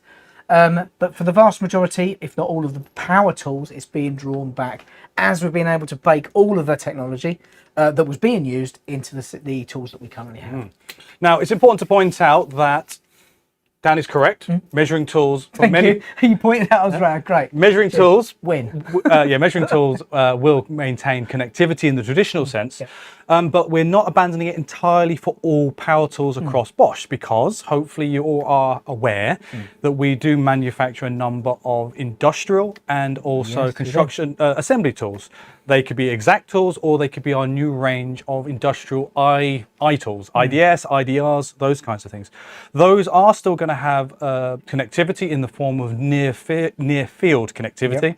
Same thing you've got on your like contactless card, for example, and that will still be a form of Bluetooth. I can't say Bluetooth, but connectivity, and that will still be using the app, the Pro 360 app, to control, as opposed to the previous Toolbox app. Now that might not apply to many people out there. However, genuinely, you might want to have a look at some of the industrial tools, even if you are not in assembly. But there's a lot of interest in, if you're a solar engineer, for example. These tools are exceptionally accurate with increased or improved tolerances. And we're talking about impact wrenches and impact drivers here as well, not just combi drills. Drill drivers. So those will have things like, as I said, near field connectivity to change settings. But those also allow you to do reporting, which again is very important for like torque critical applications with that plus and minus 15% tolerance. So we're not getting rid of it from a Bosch perspective, but from professional power tools, expert or pro, it's definitely something we are phasing out. That's fair to say. Got a lot, I like to make a long answer longer. I'm sure that could have been a sentence. No. But it just shows how nerdy we are. You got there in. Yes, but it's important to point out that we haven't removed it entirely from the portfolio. We've just, as Dan points out, looked at the feedback on the professional tools to see who's really using it, and as a control function, it was an advantage of putting it into the Pro 360 app as well, obviously, because you had to register the product, which you do that obviously. That's your asset library there as well. So you've got the benefit of that out of Pro 360, but not only that, it's allowed us to see exactly who's using the features on the actual machines. So as a market research thing, we're perfectly. But as we pointed out, the feedback came back that everyone would rather have physical buttons to change modes. So we've done exactly what you've asked us to do. Simran, any more? So this is a question I was going to save till the end, but I think they're eager to know if you can expect an expert SDS plus chisel dust extraction accessory for the EXBH18V 32F. Well, there is a dust extraction. We didn't bring it in the studio. We might mention it in a minute. Oh yes, no, there is, isn't there? There's a very nice, actually quite a sensible use of a previous system that you already had in place that fits on instead of the depth stop. But maybe what they're hoping for is an onboard extractor that uses the battery as well, like the GDE18V-12 and 16. At the moment, there isn't a fitment for it, and if that was the case, it would have to have been designed into the actual product when it came out. But I would argue the reason why we haven't gone with that route and we've gone for an LEV system with an extractor, hose, and hood is because if you're using something like, we imagine if you're using something like a 32, it's for a lot more work, and the dust boxes would need to be a lot bigger to compensate. But it's a really good idea. At the moment, that machine won't be able to have onboard dust extraction, but it still has really good dust extraction facilities. You just need to use an extractor as well. Okay. Oh, the noise has gone, guys. So I can work out that was a compressor. So somewhere on site, there's a compressor. See, it's probably our compressor. Okay, Simran, some more questions. Yeah, so PF Cutters wants to know why this EXDX18V-210 is an expert tool, but the GDX18V-285 is not, as the machine has way less torque, but doesn't have the expert. Well, it's not all, remember, it's not always about power and performance. Right? It doesn't have to be the most powerful necessarily. There are a lot of other features, and this is because it's got a lot more functionality. It's got a lot more functionality in it, the 285 is a good tool, but it's a dumb tool. It just does one thing. Which is, well, it does two things, forward and back. It's got a light on as well. It's got some other features, but that's the point here, that this is this has what we think are more important, not more important, but more important features that we think make it an expert product. But it's a valid point. It's someone else's catchphrase is power's nothing without control of it. I can't remember who that was now, but exactly the same. It gives you the flexibility to use the tool more efficiently rather than just the raw power that you have from the other one. I'll do a little demonstration. I don't know whether or not you're going to hear it. That might be the reason why you'd want to go for the EXDX as opposed to this one as opposed to the 285 GDX. Trigger control is far better on this particular model. And I know there's plenty of people out there that have rightly criticized that the trigger on the GDX18V-285 is not as variable. It's a bit more binary.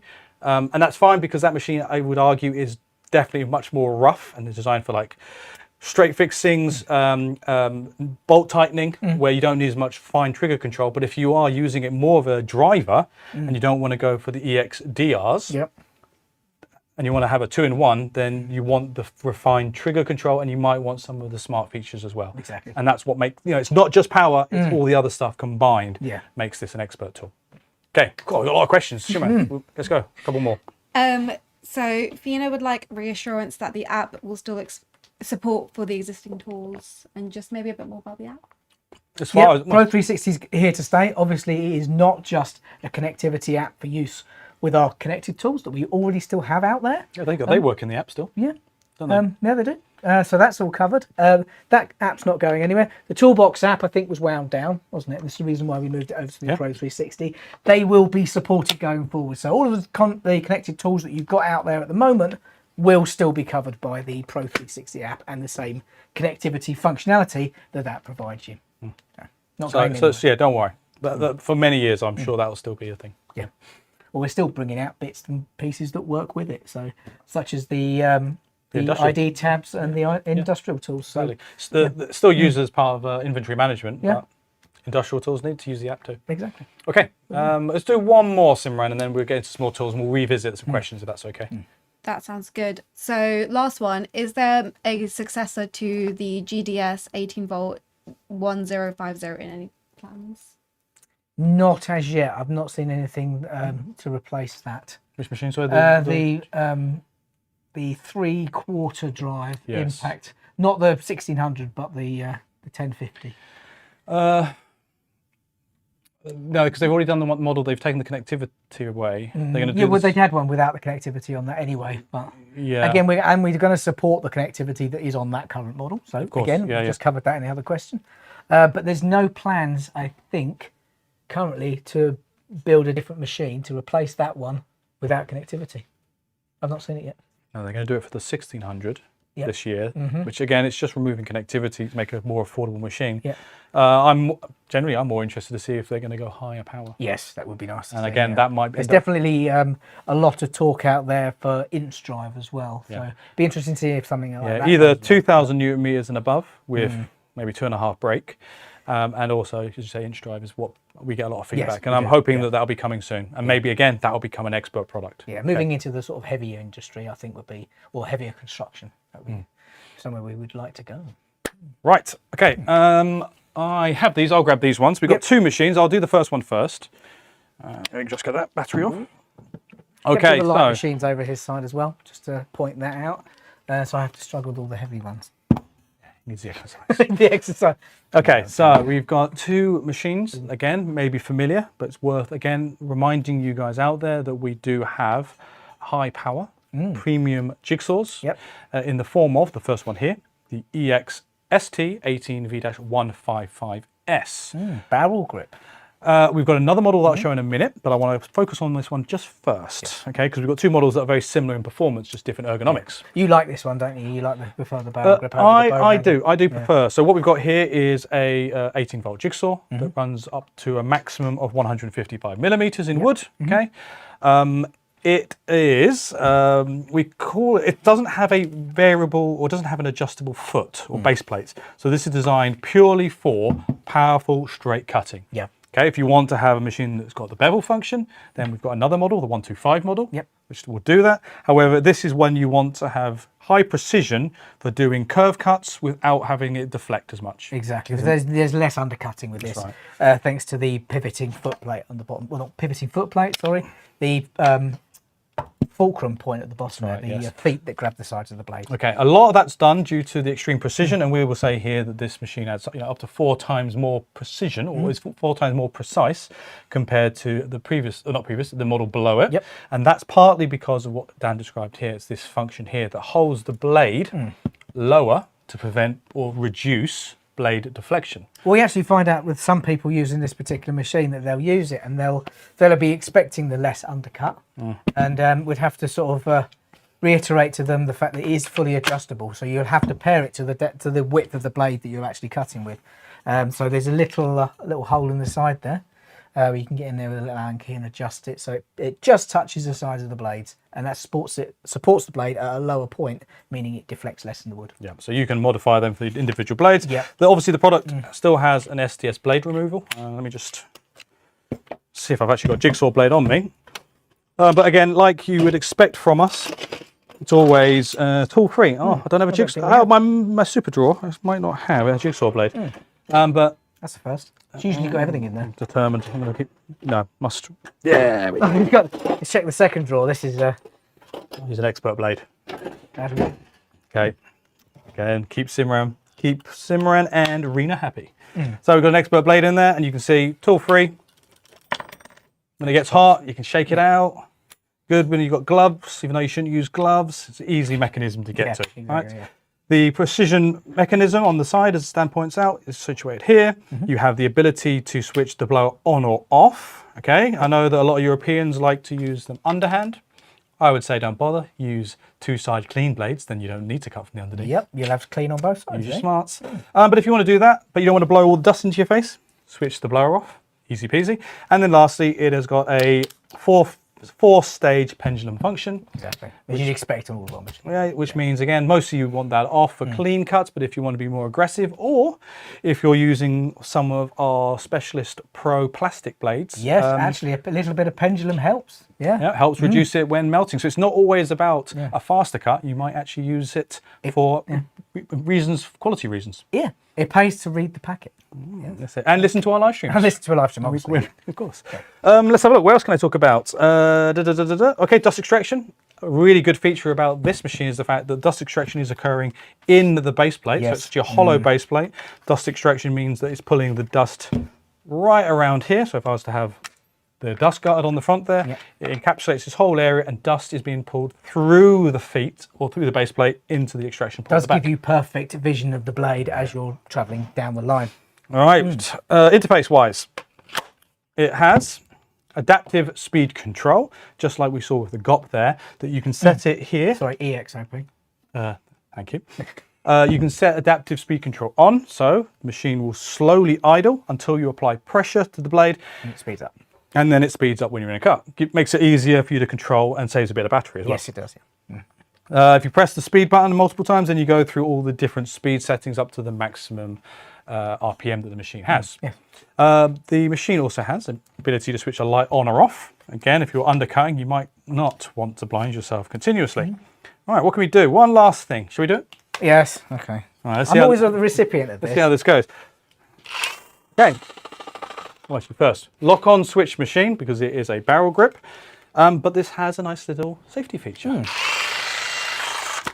which has stop control. Oh no, kickback or drop control, whichever you want to say. I think it's drop control on this one. Interestingly, it actually stopped before I caught it as well, so it works entirely on inertia for this machine as well. That's right.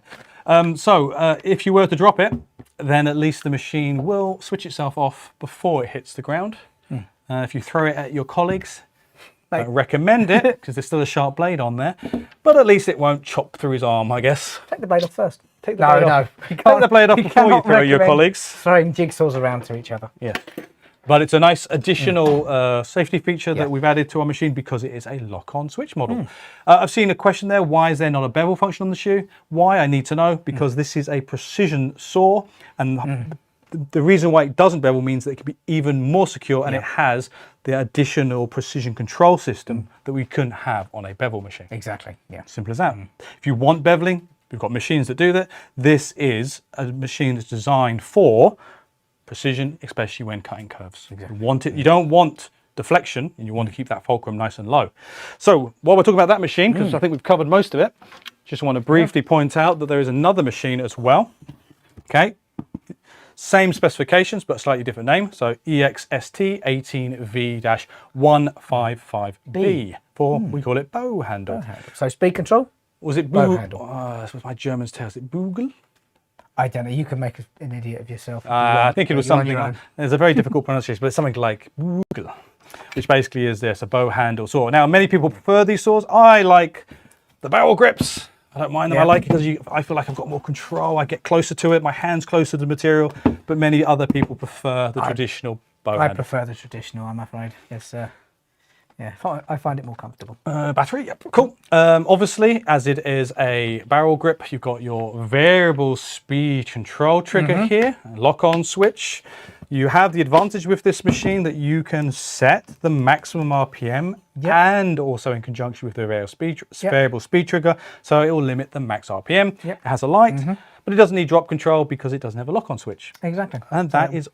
And also, because it has a variable speed trigger, this product doesn't need to have adaptive speed control because you've got your finger for that. That's the adaptive speed control. Yes, there it is. There's your safety.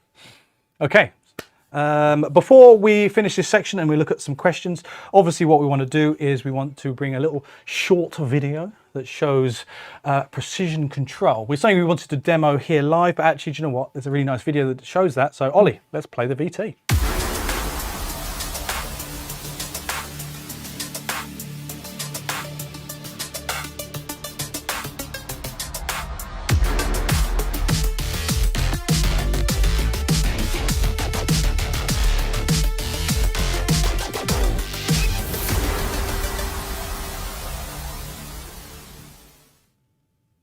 So hopefully that animation, I mean, we could, do you know what? We can film our own little video showing it. When we get to our big new studio, we might do some of these live cuts. Oh, it'll be nice, yeah. I think if you want to see a live-ish video, you can have a look at, I think it's already out there. If it's not, it'll shortly be out, which is where Dan and I did an all about video on these machines. And I think you did a curve cut proving the point with a right angle. Yes. To show that even when aggressively cutting, and that was hardwood as well. Yeah, that was, you can get a really nice 90-degree cut even when doing relatively aggressive cuts, which is again partly due to the precision control on this machine.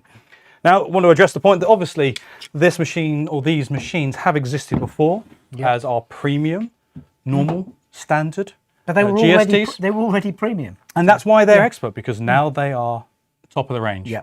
With the Don't forget, you're getting that 5-year warranty with these as well, so you've got that bump up in warranty there as well.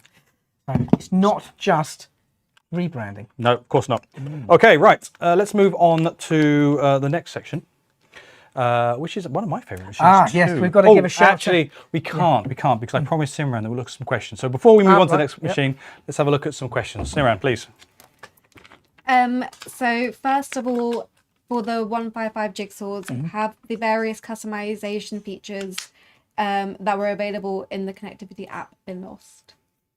In regards to adjustable speed settings, yes, now you've just got your standard fixed speed settings, because again, feedback came in that connectivity wasn't something that people were using. You've still got the variable speeds, but you don't have the ability to customize speeds on this one. Yeah.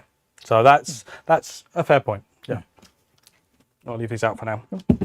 Any other questions, please? We could do one more where someone's asking, do you have an update on the cell balancing feature of the batteries?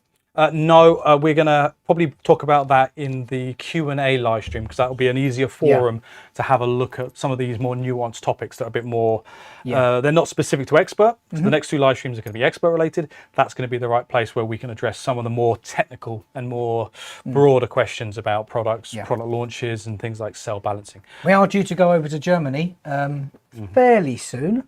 Which we can also feedback some information there as well. So. Yeah, we'll have the opportunity to speak directly to the engineers. Maybe we might even get some of the engineers to give us something.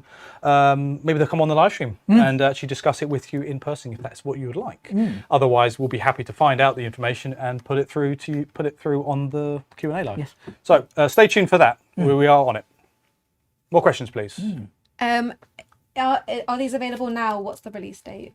Yeah, they're available now. Yeah, they're already available. If you've only just joined the live stream, it's important to point out that all the expert power tools are currently going to be exclusive to Screwfix. So if you're interested in anything that we're showing, feel free to either check our website to find out more details on the products, and also you can pop over to Screwfix's website and see what's available. Yep. Anything else? All good. All good, right. Right. Well, I get the next one. You do get the next one. Yes.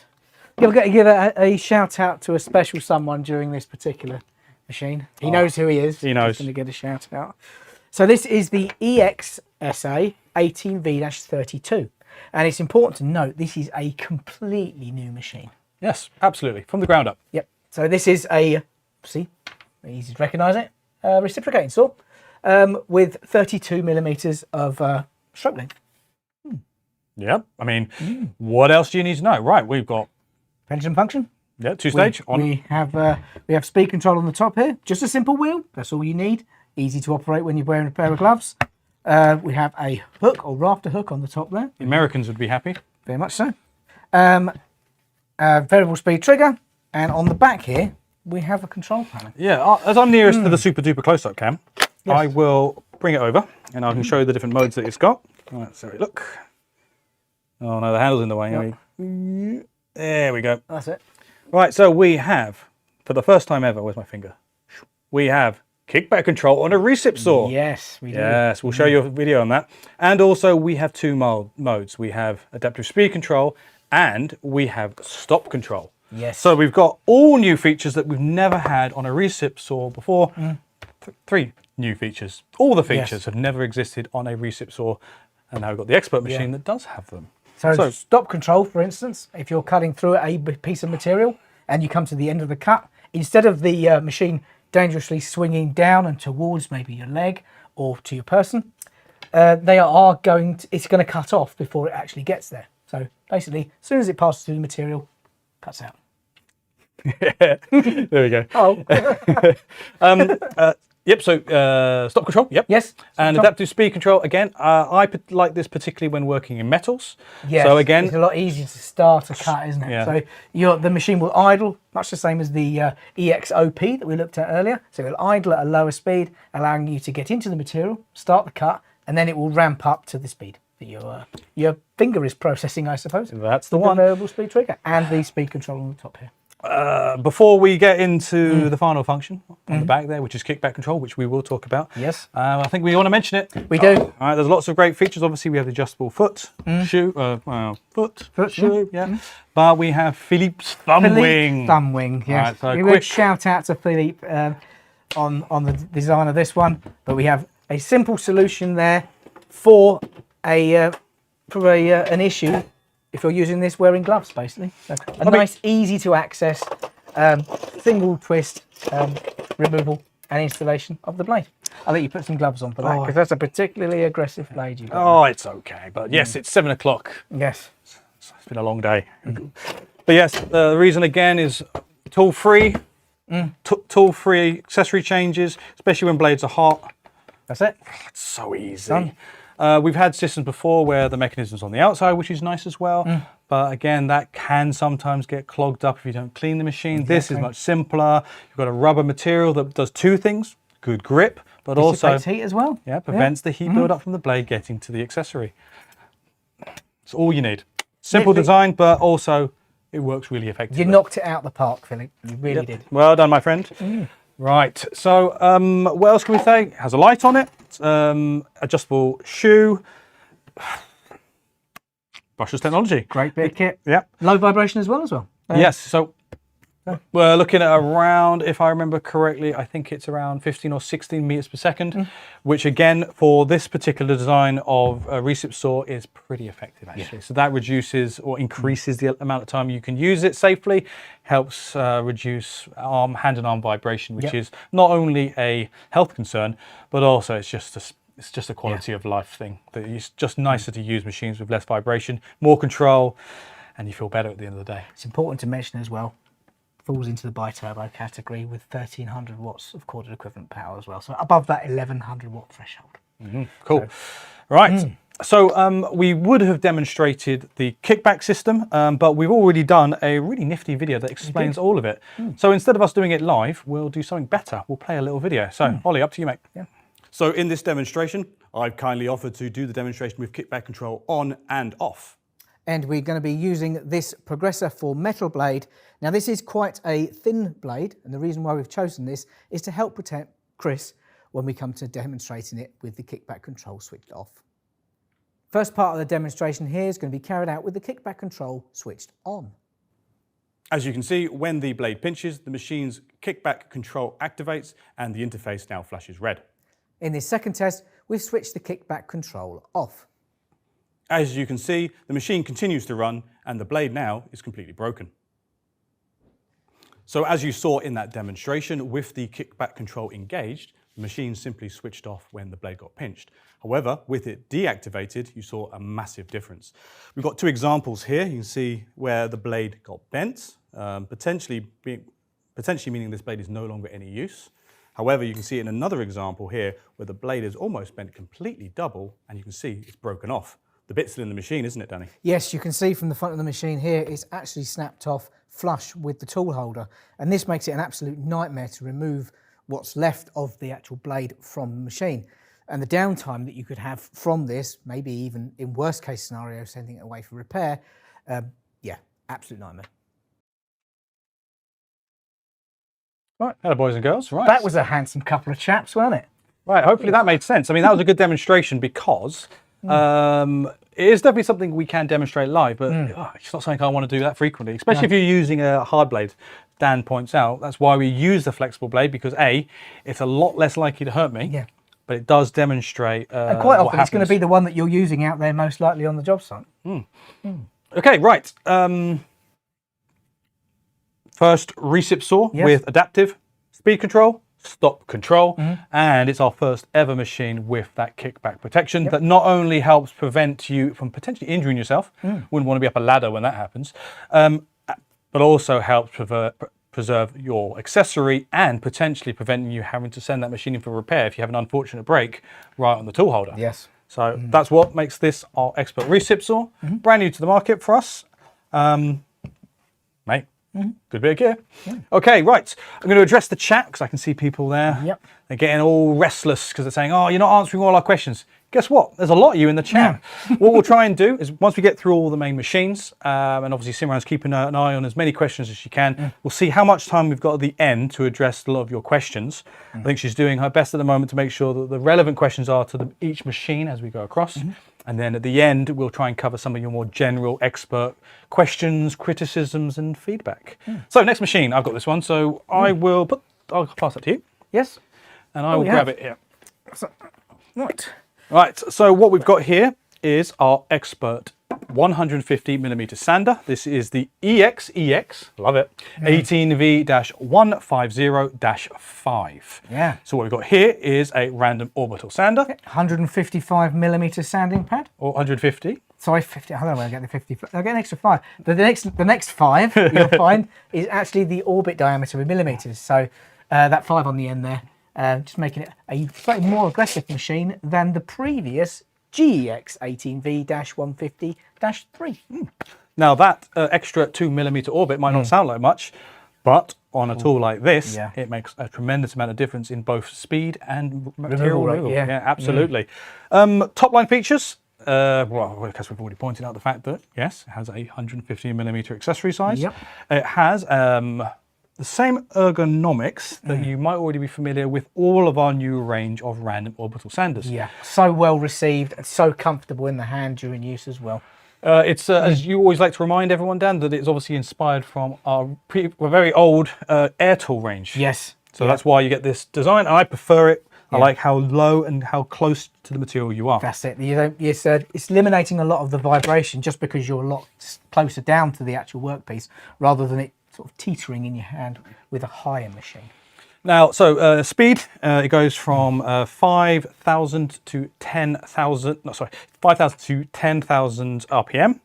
And it's all controlled from the interface that you hopefully are all familiar with, which is at the front here, that you have plus and minus. So you can adjust your RPM speed. And I won't switch it on because I'll create some dust, but when I switch it on, you'll see that that will turn into a green indicator that also acts as the battery indicator as well. So you don't have to look at the back of the battery. And that will cycle through, I can't remember what interval, but it constantly be updated with the amount of battery life you've got as you're using the tool. Nice big 20%. 20%? Well, it's 5 lights. Oh yes, fair. Every big button on the front there, so you can use that with and without gloves.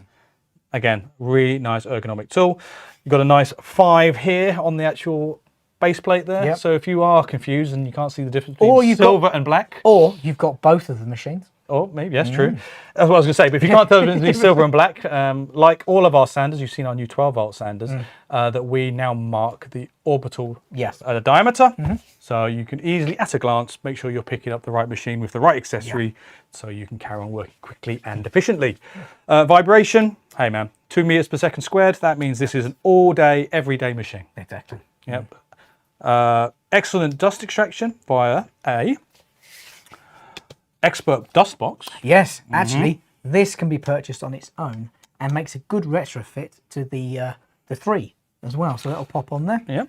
But there is an advantage of this dust box. I didn't do that up. No. I did, because it's on like a champ. Click and clean dust extraction as well. All built in to the almost adapter kind of dust box attachment there as well. That's right. So instead of having to remove this and screw on a friction fit adapter, you can plug that straight onto your click and clean hose. Much quicker and easier. Now I want to spend a little time on the dust box because I really like the dust box there. Yes. So transparent, obviously, so you can see exactly how much dust is in there as well. But how much dust do you reckon there is in there? I think it's okay. Oh, actually, we best not mentioning. Did you bring a dust extractor? This, yeah, we didn't. This section at the top here rotates. It knocks the filter, and it actually drops down. Actually, you put that on there. I'll pop that on there. Just give you a listen to it. So this top section twists, and this knocks the filter. So any dust that is loose on the filter comes down, and obviously it's easy to vacuum away with your M-class dust extractor. Correct. Well, let's see how well we've cleaned this filter. It's in between. Oh, there you go. So that's knocked some dust off of there. So it was pretty clean anyway, but there you go.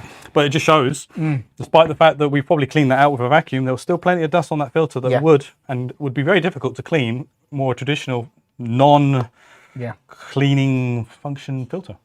That's a word, isn't it? Non-filter cleaning function, yes. Normal cloth bag or whatever. So there you go. You can see there from that demonstration that, it works. Yeah. So I'll put that back on very quickly.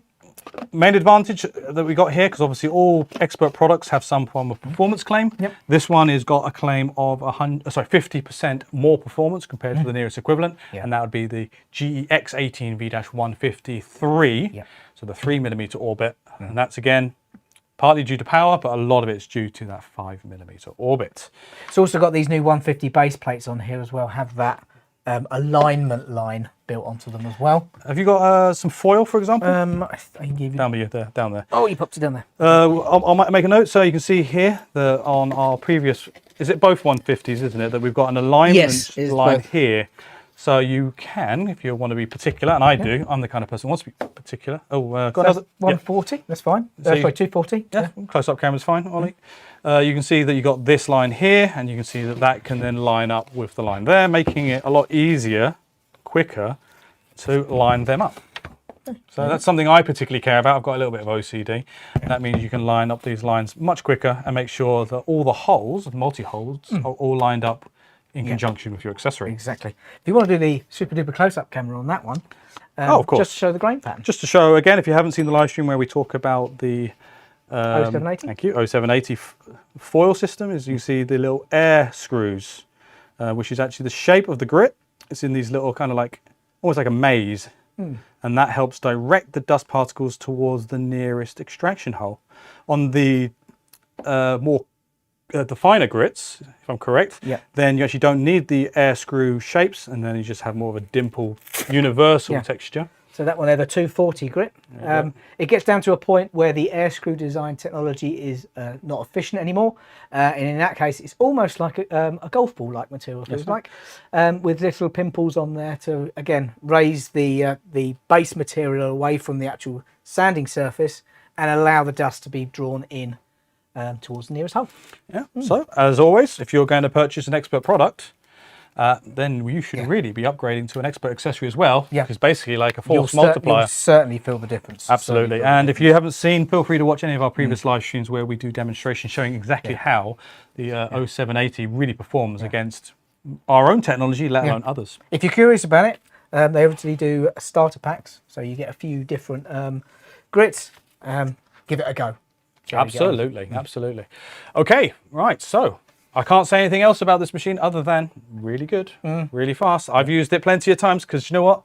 Sanding is boring. I can tell we've used this for paint removal before. Yeah, sanding is boring, and I want to be done as quickly as possible. No patience. No patience. I've got better things to do than sit there sanding. So the faster it can be done, the better, as far as I'm concerned. So I would stick on 0780, put this machine on, and go home. Do it and go home. Right, sander's done. We're going to move into some circular saws. Yeah. But before we do, as always, I want to make sure that at least some of your questions are being answered before we get to the end. Simran, any more? Yeah, so there's a lot of discussion in the chat right now about why not a light as the first tool. Yeah, good. A good question.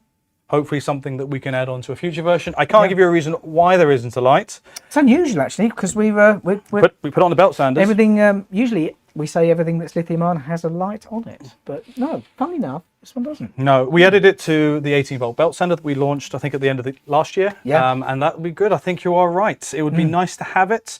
I will ask the product managers if that's something that I'd like to know their reasoning why not, because obviously it's a deliberate decision not to. It's not like we can't, obviously. That's surprising. Yeah, I'll find out. And I'll see whether or not that's something, if there's enough pressure from the market saying we really like it, it's a feature that we all want. Maybe it's a bit more of a niche requirement or request. We'll see whether or not they might add it to a future version. Any more, Simran? Maybe again, just to reiterate if anyone's just joined, but are Bosch Expert replacing Bosch Industry Tool lineup? Bosch Industrial Tool lineup? No. Completely separate. Completely separate entity. Yeah. Well, not completely separate entity. That's not fair. But completely separate. Yeah. They won't, subcategory. Yeah. The expert tools are only in the professional range of tools. What you're referring to is actually specifically now, and it's going to be rebranded. Actually, you'll see it more and more that it is an industrial labeled tool. Yeah. So professional and expert is in power tools for traditional trade and professional use, and then industrial is completely separate. And at the moment, there would be no need to have an expert range in industrial. It's that's a bit different idea, different market. That would be your extra tier up, which would be your exact tool. Yes, they're very specific for very specific applications. It's definitely a far more deliberate decision when people are purchasing tools for industrial manufacturing use. They're picking a tool that's very specific to one or two tasks. Yeah. They don't care about where it is in the range. They just need to know that tool is the right tool for that one job. So different market. Beauty of industrial tools as well is they're not super expensive, and they're available to everybody as well. Yes. Any more? Is there a release date for the EXNH 18V 90 MD yet? We'll cover the nailers shortly, but to answer your question, just in this case, there has been a bit of a delay on our nailers, unfortunately. I'm really sorry that we're the ones that have to say this to you, but yes, it won't be in this. They're not in this initial wave. They never were going to be in this first wave. They were always going to come out later in the year. The first third, they were going to come out in the second wave. Yeah, but I'll have to. One of them, I think, was going to come out in the first wave. Potentially, yeah. That was what we were telling people. If you went to see us at some of the events, that's what we were saying. But we had an update to say that they're not going to come in the first. None of them are going to come in the first wave, with maybe the exception of the Tacker. Yes. But I have to give you some bad news that I don't believe the nail is going to be in the second wave. It might be before the end of the year. Stapler is definitely. Yeah. But the round head and the D head nailer has been pushed back. Yeah, but again, we don't know when. We're not going to release a product that is subpar, so we have to make sure it's 100% perfect before it hits the shelves. Yeah, I've been using it for nearly half a year and I think it's perfect. But we'll find out. We don't know the details, but again, we'll talk about it in a bit more detail when we actually get to the machine, which is coming up after the saws. Yeah. We'll tell you about the features, so at least we can whet your appetite, but you can't buy it yet. Sorry. Next question, please. I've got all the rest on my... okay, so we'll add it to the list. So don't worry, guys. We're going to get to your questions, but we need to make sure that we get through the products at least. Let's aim to get through them, give you 15 minutes questions at the end if we can try and get that. Let's see how we do. Right, next product up. Okay, this one is... Oh, you got that one up there? Do you have an FSN X? Otherwise, I'll go grab it. FSN X? No, I don't. I can pop out if you want us to make a start on that one. You carry on. I'm near the edge. So I'll leave that with you, Dan. Back in a second. So this is the EXKS18V-68GX. Very similar looking to the 68G that we had out previously, the GKS18V-68G. However, This is actually now compatible with the FSN X range, hence Chris has disappeared off into the distance there to try and find an FSN X to show you. So this has the rail attachment mechanism for you to basically approach a piece of material and give you the flexibility or capability to cut equivalent to a miter saw. So you not just miter saw cuts, but combination miter saw cuts as well. So here you are, he's back with the rail. We'll show it attached on there as well. Do you know the reason why we didn't bring it? Because we were using it, because we used it all the time. Yeah, I was using it earlier, yes. Again, you've got all the features that you did have on the 68G. So you have the quick adjustment for depth here. Bevel function on the side is just quickly release that one, and that one gives you the full bevel function here. Up to 90 degrees there, and back to 0. Tighten those back up again, and obviously the tools for changing the blade are on here as well. You don't have the connectivity feature on here, but you do have the speed control function, which, Chris, do you want to show on the super duper close? I'll pop a battery on it. Let me just see. I don't want to make sure that I can see it. Oh, same as before, we don't have the customizable speed settings on here, but we do have the ability to switch the speed settings. Good. Yep. So you can see here, hopefully, you've got your eco mode. Yep. And you've got your 3 different speed settings. That gives you minimum 2,500 RPM, and then you can go up to a really respectable 5,000 RPM. So you can really slow the speed down if you're using this on multi-materials as well. For instance, cutting PVC or PMMA materials, it allows you to really tailor the cut to the material that you're cutting. Last one, as you can see, guess what? You've got SC mode, and that stands for stop control. Same as you have on the other FSN X machine. This will stop at the end of the cut. So as soon as the load is off of the blade, the machine stops. So usually, especially on this particular machine where you're at full extension, really quite good safety feature to have. So the blade's not running either when you pull it back or when it's at your most out of control is the wrong phrase, but when it's when it's completed the cut. Yeah, exactly. When it's the furthest you reach, so you've got the least amount of control. Yes, potentially.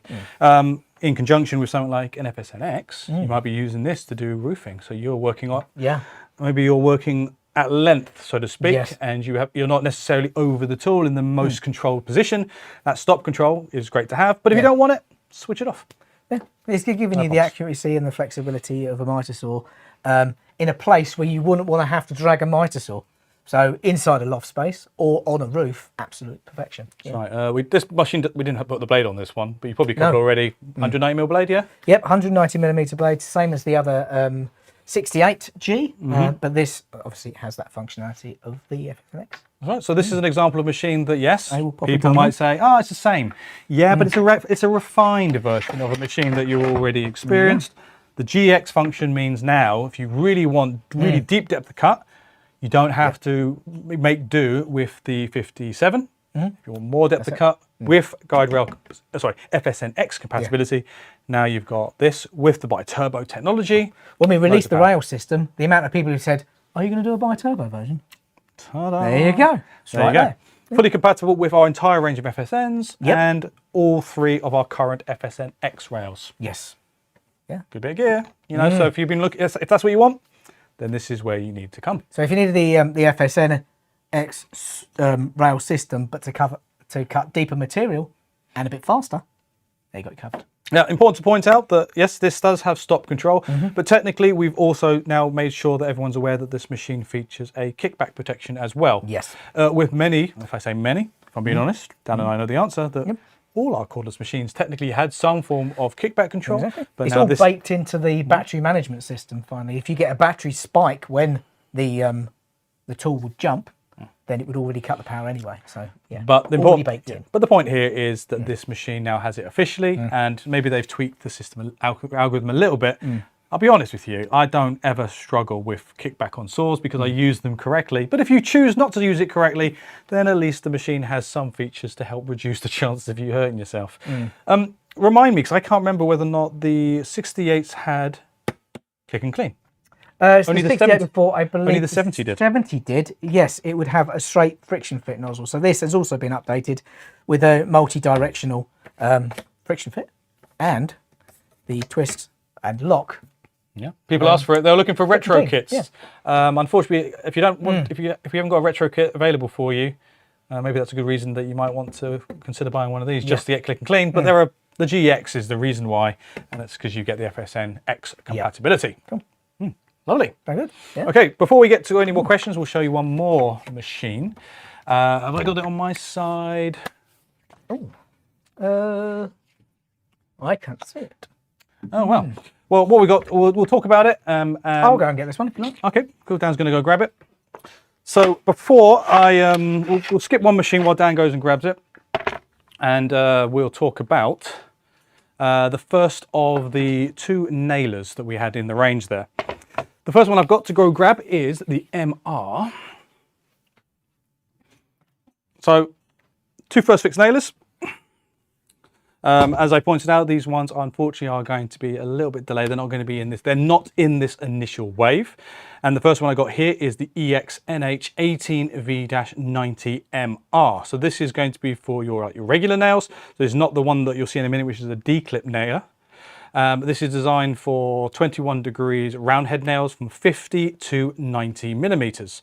The advantage with this machine is the fact that obviously it's battery powered, which is great because it avoids a lot of the limitations or the drawbacks of using pneumatic or gas canister nailers. It's just simply using a 18-volt battery to run the system inside. It is nitrogen air sprung. Come in, Dan. I think I might just walk straight in front of the camera that was live. But there you go. Nitrogen air sprung. We'll come to that in a minute, Dan. Nitrogen air sprung. And the feature on these machines is the fact that it is actually user refillable. If you saw us at one of our events where we were showing the machines, we're actually showing exactly how it works. Literally, you've got 3 screws on the back here, and then you can use any bicycle pump, you can use any electric pump, and you can literally just put air in there to refill it because, as you know, atmospheric air is mostly nitrogen anyway. Exactly, yeah. And this does avoid having to have expensive maintenance costs when you can do it all yourself. The feature about this machine is the fact that it is basically a pneumatic equivalent, and we really mean it. It has enough force to drive those maximum 90 millimeter nails straight into timber. You get about 700 nails on a 4 amp hour expert battery. Yeah, exactly. That's a lot. Okay. So you're saving on the weight there with the smaller compact battery. And again, from my point of view, the benefit for having a battery powered nailer, as long as it's got the power to actually do what you need it to do, which these do, is you don't have to worry about atmospheric conditions, so colder weather affecting gas. What else? Atmospheric conditions affecting the gas, and you don't have to worry about having pneumatic lines and a compressor and stuff like that. Yeah, or that frustrating smell that you get from the gas canisters. That was the other one. Yes. Yeah. The machine that we're going to be bringing out into the UK. Both models are going to be M, so multi-fire mode, so single fire and bump fire as well. I forget what the rate of fire is. I think it's 3 nails per second. You might not think that's a lot, but that's enough in my opinion. And I've always made the argument, you know what I'm like. If you need more than 3 nails per second, then you might need to check if you've actually... Probably less nails than a screw will probably do. Well, I was going to say, yeah, but you might need to check a bit your timber work if you're needing that many. If it's more nails than wood, you're not doing your job properly. Yeah. But yeah, as I said, 3 nails per second, that's more than enough. And I think that really, really competes with, well, I can definitely think that really outperforms its competitors. And I think it really gives you Matic, which is probably the fastest equivalent, a real run for its money. Yeah. Recoil, pretty nice. Yeah. And weight-wise, yes, that's your compromise. The machine is going to be a little heavier than obviously a pneumatic nailer because there's nothing in a pneumatic nailer. Yeah. But when it comes to battery-powered ones, that's a good compromise to have because you're skipping all the other disadvantages. There's quite a lot when it comes to pneumatic as well. Obviously, you're going to have a compressor, you're going to have an air line, you're going to have an oiler as well, obviously to keep the inside of the machine working nicely. And you've also, if you're generating compressed air and you're losing some of it through a leak, that's money that you're wasting. That's money you're throwing away. So again, great solution. I'm just reading some of the questions you're getting there from Sander. Sander Watcher? 8357? Sander. The first one there about why wouldn't a flywheel work, so you don't have to worry about all the hassle. Well, nitrogen springs essentially is faster, more powerful than having the flywheel drive. You're Less talking wind-up about, time, isn't you're it? talking about a larger gauge now, much larger gauge now. Imagine the size of the flywheel. Yeah, the flywheel's going to be big on this. We've gone for air sprung because, again, the hassle isn't now a hassle. Because if the hassle is every now and then, and it would take, I really mean very, very infrequently, you would need to top it up with a little bit of air from a bicycle pump. Yeah. I don't think that would be an issue, really. And again, that's only when you really need it. You just need to make sure you top it up every now and then to make sure you've got about 117 psi. Yeah, just a Schrader valve. Yeah. I mean, and if you do want to fill it up with nitrogen, Can do. You can do from some of the filling stations out there. Still do nitrogen for their tyre filling service. So yeah, you'll be able to find somewhere out there to do it if you want to. But you can use air. Yeah. Okay. Again, I'll just cover some more of the features, and then we'll show you the other nailer that is, for the most part, similar features, just obviously a different type of nail. I know there's no battery, but could you not put your hand over that? There'll be people over in Germany screaming at their TVs right now. Well, I wanted to show nails, but I haven't got any nails. I haven't got any nails in it either, so I think I'm okay. But I want to avoid the chance of a driver blade getting me. Yeah. Anyway, I'm going to point gently at it because I want to point at the Nomar nose. That's the Nomar cap. Yeah. Yeah. Okay. That pops off. So obviously this is if you want to use it on sensitive material, you don't want to damage it, but if you want to be more aggressive, and Dan's not going to let me go anywhere near this, but if you want to be more aggressive, you can take off the Nomar nose, use the teeth here, so you're holding... Bites into the material. Bites into the material. So if you're doing like pine construction or timber construction, then that's the tip that you're going to use the most. That's right. So you get your 2 tips as standard. Anything else? Fine adjustment. Yep. And off the top of my head, I think it is 37 nails. But we do have an extended mag coming into the range as soon as this machine launches, I believe, through our lovely colleagues in accessories. So you can have 73 nails if you really want an extended magazine. Anything else? I don't think I need to say too much. I've said that. Okay, Dan, do you want to grab the MD, which is behind you? It's up the top there, I think, isn't it? Okay, so obviously I've explained that this is for your regular nails, 21 degrees. Dan's going to bring out the next machine. Yes, so this is for the D-head nails. So there, this is the EXNH18V-90 MD. So M, again, we're only bringing out multi-fire machines because why not? There's no point bringing one would you not? To the market. Yes, so we have, this is a multi-fire unit as well. 90mm nails, same as the last ones. However, with the D-headed nails, you can get far more in the actual magazine. Do you happen to know how many in the magazine on this one? I think it's more because it's a D handle. Yep. I've got to remind myself as well. D-headed nails. 58 nails? 58 nails, and that's on the standard magazine, but we're obviously going to do an extended magazine for this as well. This does come with a Nomar cap as well. It's not on this one. I'm breaking the cardinal rule of having a battery on it and touching it. Oh, you're even worse than I am. I've just done it worse than Chris has, yes. Never. So again, health and safety so important to you, Daniel. We've still got the tooth nose on here to bite into rough material, and we've got the Nomar cap as well. And if you take the Nomar cap off, there is a parking position on here, just there on the back of the machine. So that just slides in there. Your Nomar head's still up on the shelf there, but yes. So when you take it off, you ultimately won't lose it, which is what you would exactly do. Yes, I'm sure you will. I think that's about it. I think you have it. Did you say what it's got? An extended magazine, which extended magazine, same system inside here, same Schrader valve at the back here, so you can pump it up with regular air if you want to. Still functioning at 117 psi. Essentially, it's exactly the same. It's just uses different nails. Yep, that's it. Same efficiency, same power, same max depth. All of it. 30 to 34 degree nails. Yeah.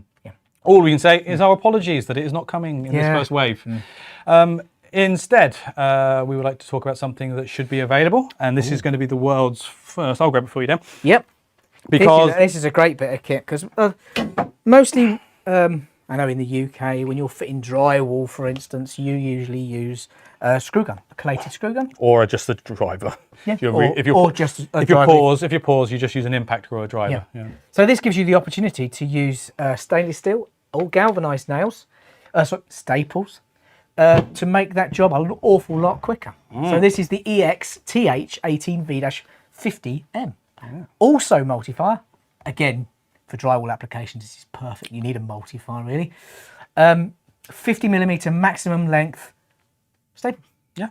Ignore that pop-up, don't worry. We didn't actually have a pop-up for this one. But it is a EXTH18V-50, so EXTH, because it is a tacker, as opposed to a Nagler Holtz. This is a tacker, TH, 15mm maximum depth. It's very similar to our second fix staplers, except now this is super heavy duty first fix stapler. Yes. Now we are, as far as I'm concerned, I believe we are still the world's first cordless 18-volt first fix stapler. Okay, and that's because we're able to utilize our unique drivetrain, the power of our internal motors to be able to run these heavy staples on an 18-volt battery. 10.8 to 11.3 millimeter crown head. Yeah, so 16 gauge. Yes, 16 gauge now. The seed staples. Yeah, straight. 0 degree collation. Thank you. 0 degree collation. It's getting a little late. It's a bit wordy. It's getting a little late. And like our second fix machines, you've got a thumb actuation button to switch it on. And you've got similar controls at the bottom, single fire and bump fire. And you've got a number of service buttons on the bottom that tells you, again, whether or not you need to necessarily get that checked in. So it's got a 15K initial maintenance warning, and then you'll have another one which is at 30,000 shots. You might want to get it changed. And I believe this is probably going to be another flywheel drive one, isn't it? Yes, that's a flywheel drive model, this one. Just bigger. Loading the staples into this is super easy as well. Literally, there's just a flap on the side here. So you pull that to one side, pull the tensioner down, slide the staples in the back here, and away you go. Nice. Super quick. Right, so apologies if we're running a little quickly, but we need to make sure we catch up time and give you reasonable amount of Q&A. I think we're going to... I don't think we're going to get 15 minutes. We've just got a few more tools to get through, but we do have keep going. The other saw down here as well. So quickly whiz through that one? Yeah, let's quickly just touch it upon it that we obviously are going to be bringing a plunge saw. So this is the EXKT18V-52G. So guide rail plunge saw. Now, the keen eye among you out there may recognise this machine, but without its all spangly blackness on the front there. This is very similar to the previous model, however, without connectivity. Without connectivity, but we have added a kickback protection. So we won't dwell on it too much because we already know that the model that this is borrowing its design from is already an outstanding machine.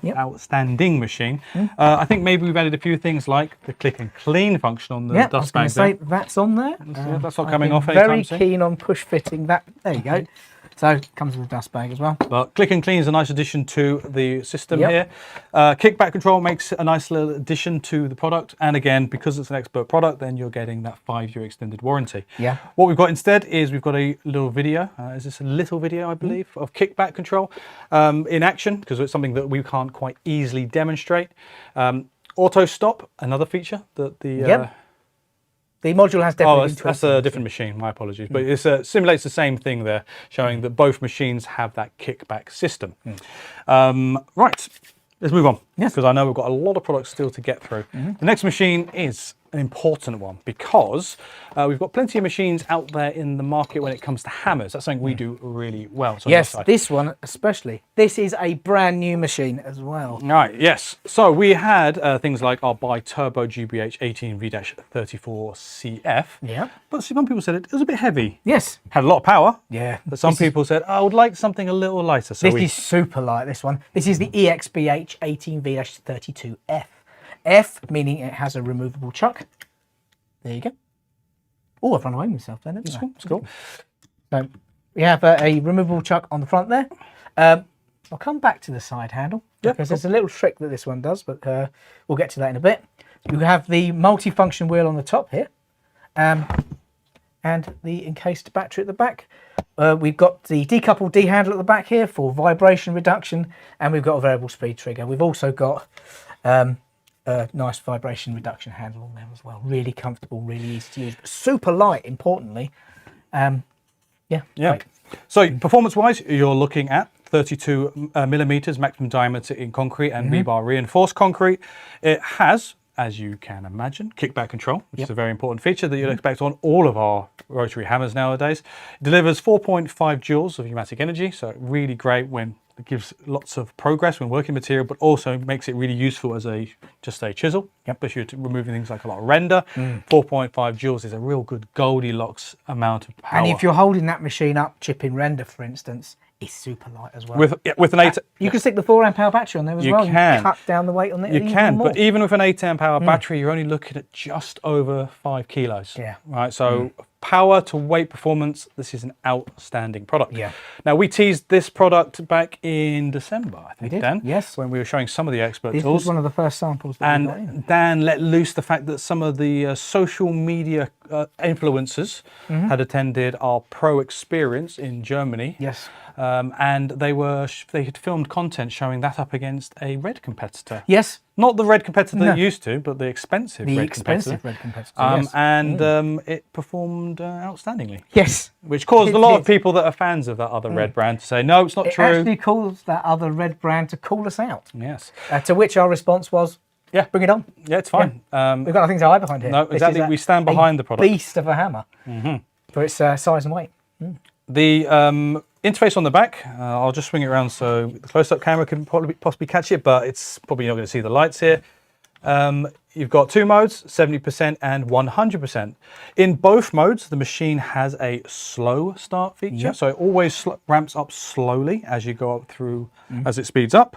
At 100% speed, that's much quicker and goes to 100%. At 70%, the ramp up is slower and limits out at 70%. So useful for delicate material, but as I said, in both modes, it helps with precision by a slow startup. Anything else? I think we've got the battery protection housing, on the side there as well. Again, doesn't add much in the way to the weight. However, it does protect that battery. So from both materials, getting in towards the battery and damaging it, and it also protects it from drop control as well. So for drop protection as well. So it's extra protection. For the eagle-eyed, they might have already seen. I know there's people out there who are shouting bi-turbo. Yeah, it is. That is right. Yes, you have a little label here. Yes, this is a bi-turbo technology product because guess what? That's what you need. You need bi-turbo technology to get power out of our hammers for sure. There's a little narrowing on the base of the handle here as well. So this is lanyard ready. Oh, well. You'll see the last live stream, we actually it's particular focus. Particular focus because most of our machines will have a lanyard point, but we've made it clearer that this has it by a small and it prevents it from moving around. It's actually a detent round there, so it almost locks the lanyard in. Now this machine, we have a claim on it because all expert products have a performance claim, and this one is up to 60% more speed or faster, 60% faster compared to its nearest equivalent. And that is a machine that I actually really like, which is the GBH18V-228. And the 28 was basically our replacement for our 36 volt machine. So that was already replacing a really good machine. It's already outperforming the 36 volt machine. Already better. And then this machine on top of that is 60% faster when drilling in concrete. And that's optimized between like 10 to 20 millimeter holes. So much faster. Higher RPM, and more importantly, higher impact force or pneumatic force, thanks to that 4.5 joules. I can definitely recommend going online and checking out the videos that were actually shot at the Pro Tour over in Germany that our influencers attended. And believe you me, trust us, there's no trickery when it comes to the performance of this particular machine. As an standout performer. Yeah, I mean, really even if it's not faster, you're getting a more efficient machine as well. Somehow we've managed to get power and more efficiency. So compared to something like the 28, which would do, say, for example, 26 18 by 100 millimeter anchors, this machine can do like 38, and it'll do it faster. So what else do you need? So obviously here at Bosch, we have quite a prestigious heritage when it comes to hammers. We're back on the top again now with the finest example of something in this weight category. So all those reasons is why this particular model, being a brand new one to it, but this is going to be the expert version or expert class of our GBH SDS Plus hammers. Moving on then, have I got it on my side? I have. I'll swap with you, Dan. Very quickly on this one, because again, many people should already be familiar with this model. Okay.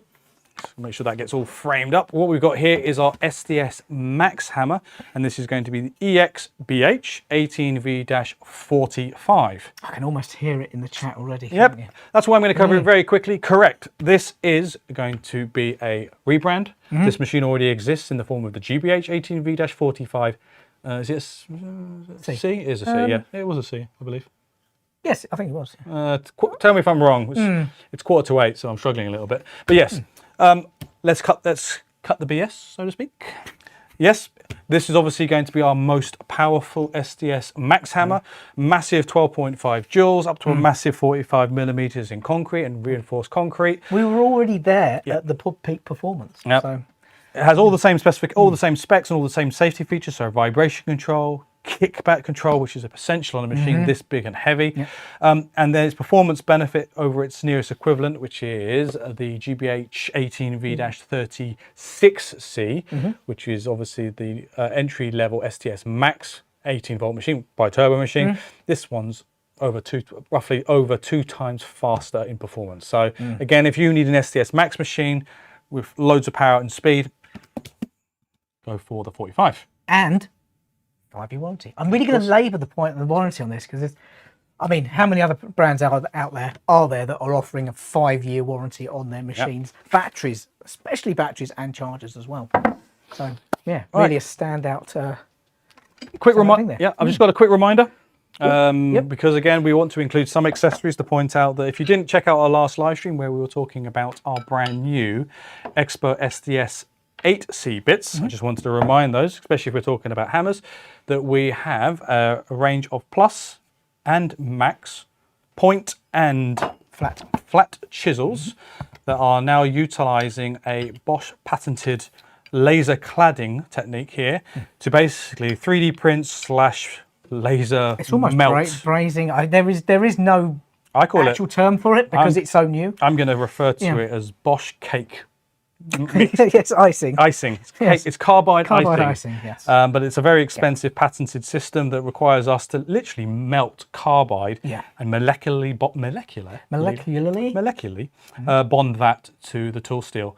Now this gives you the advantage up to 2.5 times or 3.5 times longer lifetime compared to what is already a really outstanding accessories that we have, point and chisels. And these Artec, it's basically an Artec chisel, but with that cladding material on there as well. That's right, yeah. So say for example, for the point chisel, you can see this acts almost like a cage. And on the flat chisels, again, it acts as ablative material that we'll have to wear first.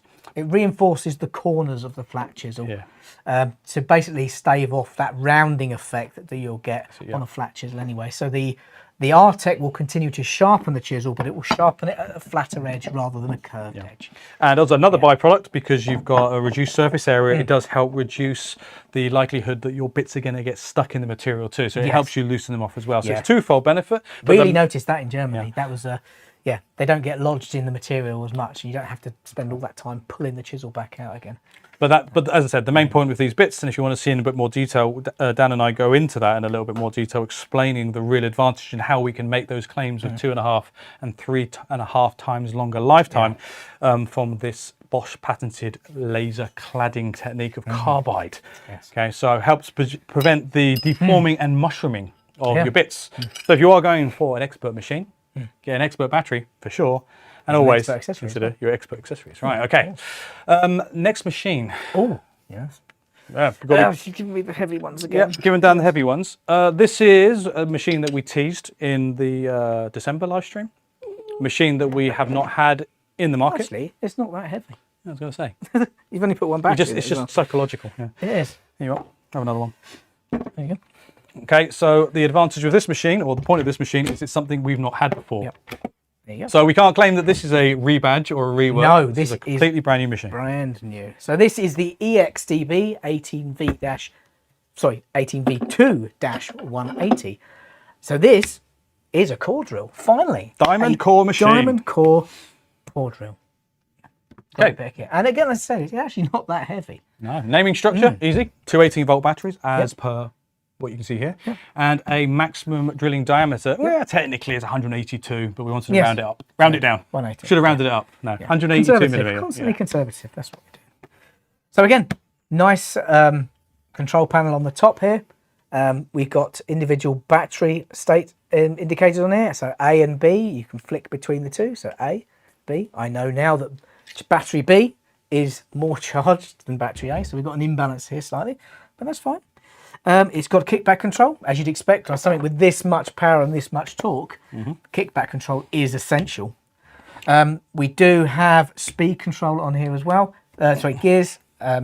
But they've made it really easy to understand. So they've literally put down the size of the core. So you spec the size of the drill speed to the size of the core. So, look how nice. We even put it in inches as well as millimeters. That's it. Yep. It's the.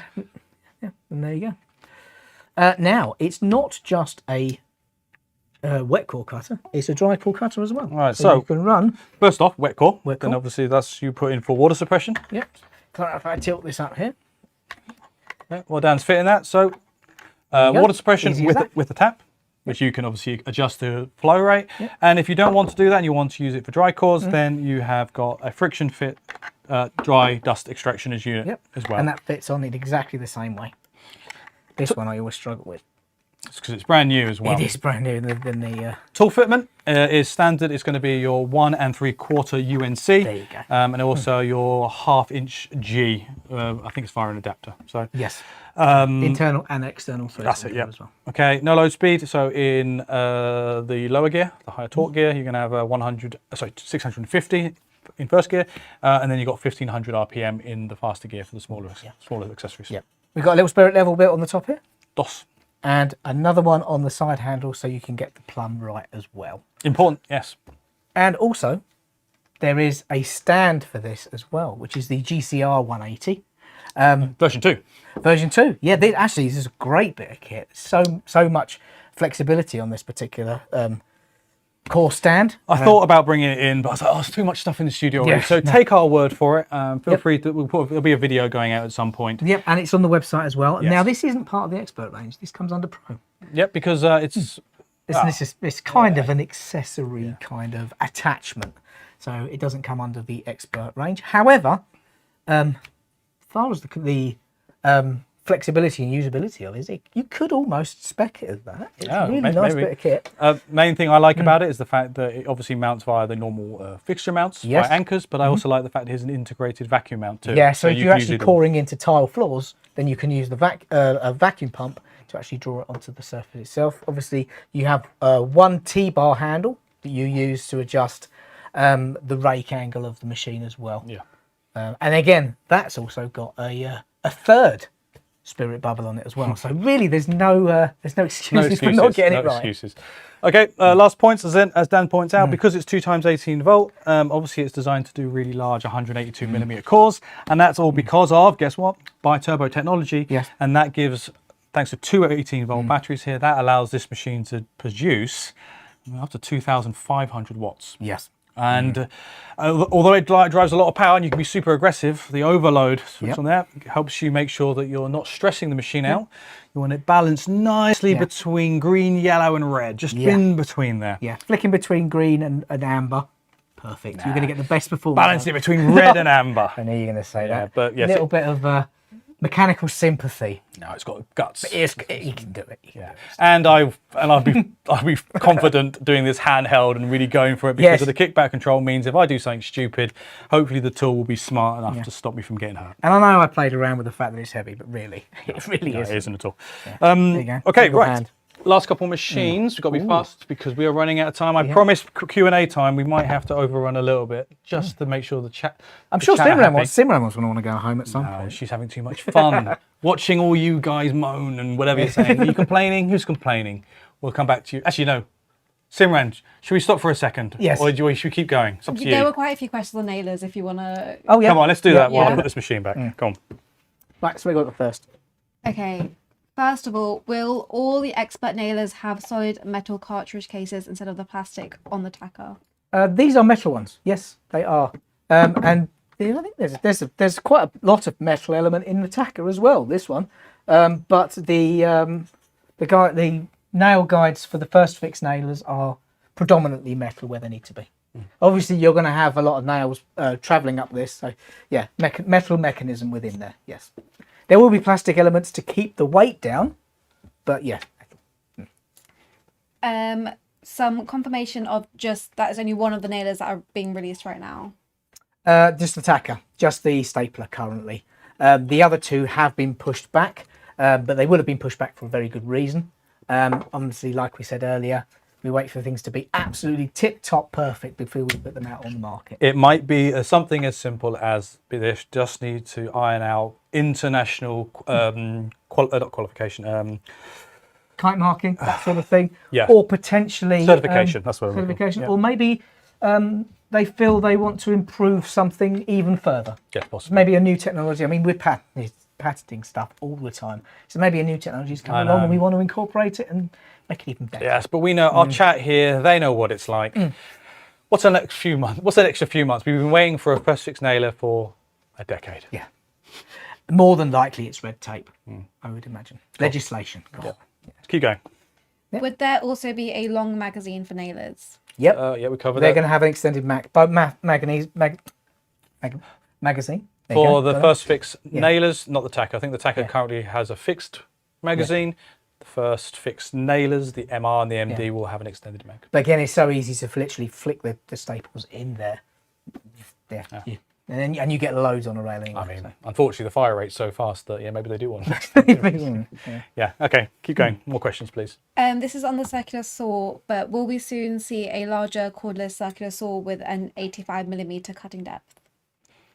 Good question. Hopefully. There's a lot of demand for a larger depth circ saws. Yeah. If we were going to have one, it's most likely one of them. If there's more than one, at least one of them is going to be an expert product. It will be expert, yeah. So, if it's doing depth thrown into the mix, then yes. Yeah, we know we've got we have the power to do it with the expert batteries and the drivetrain, so we can do it.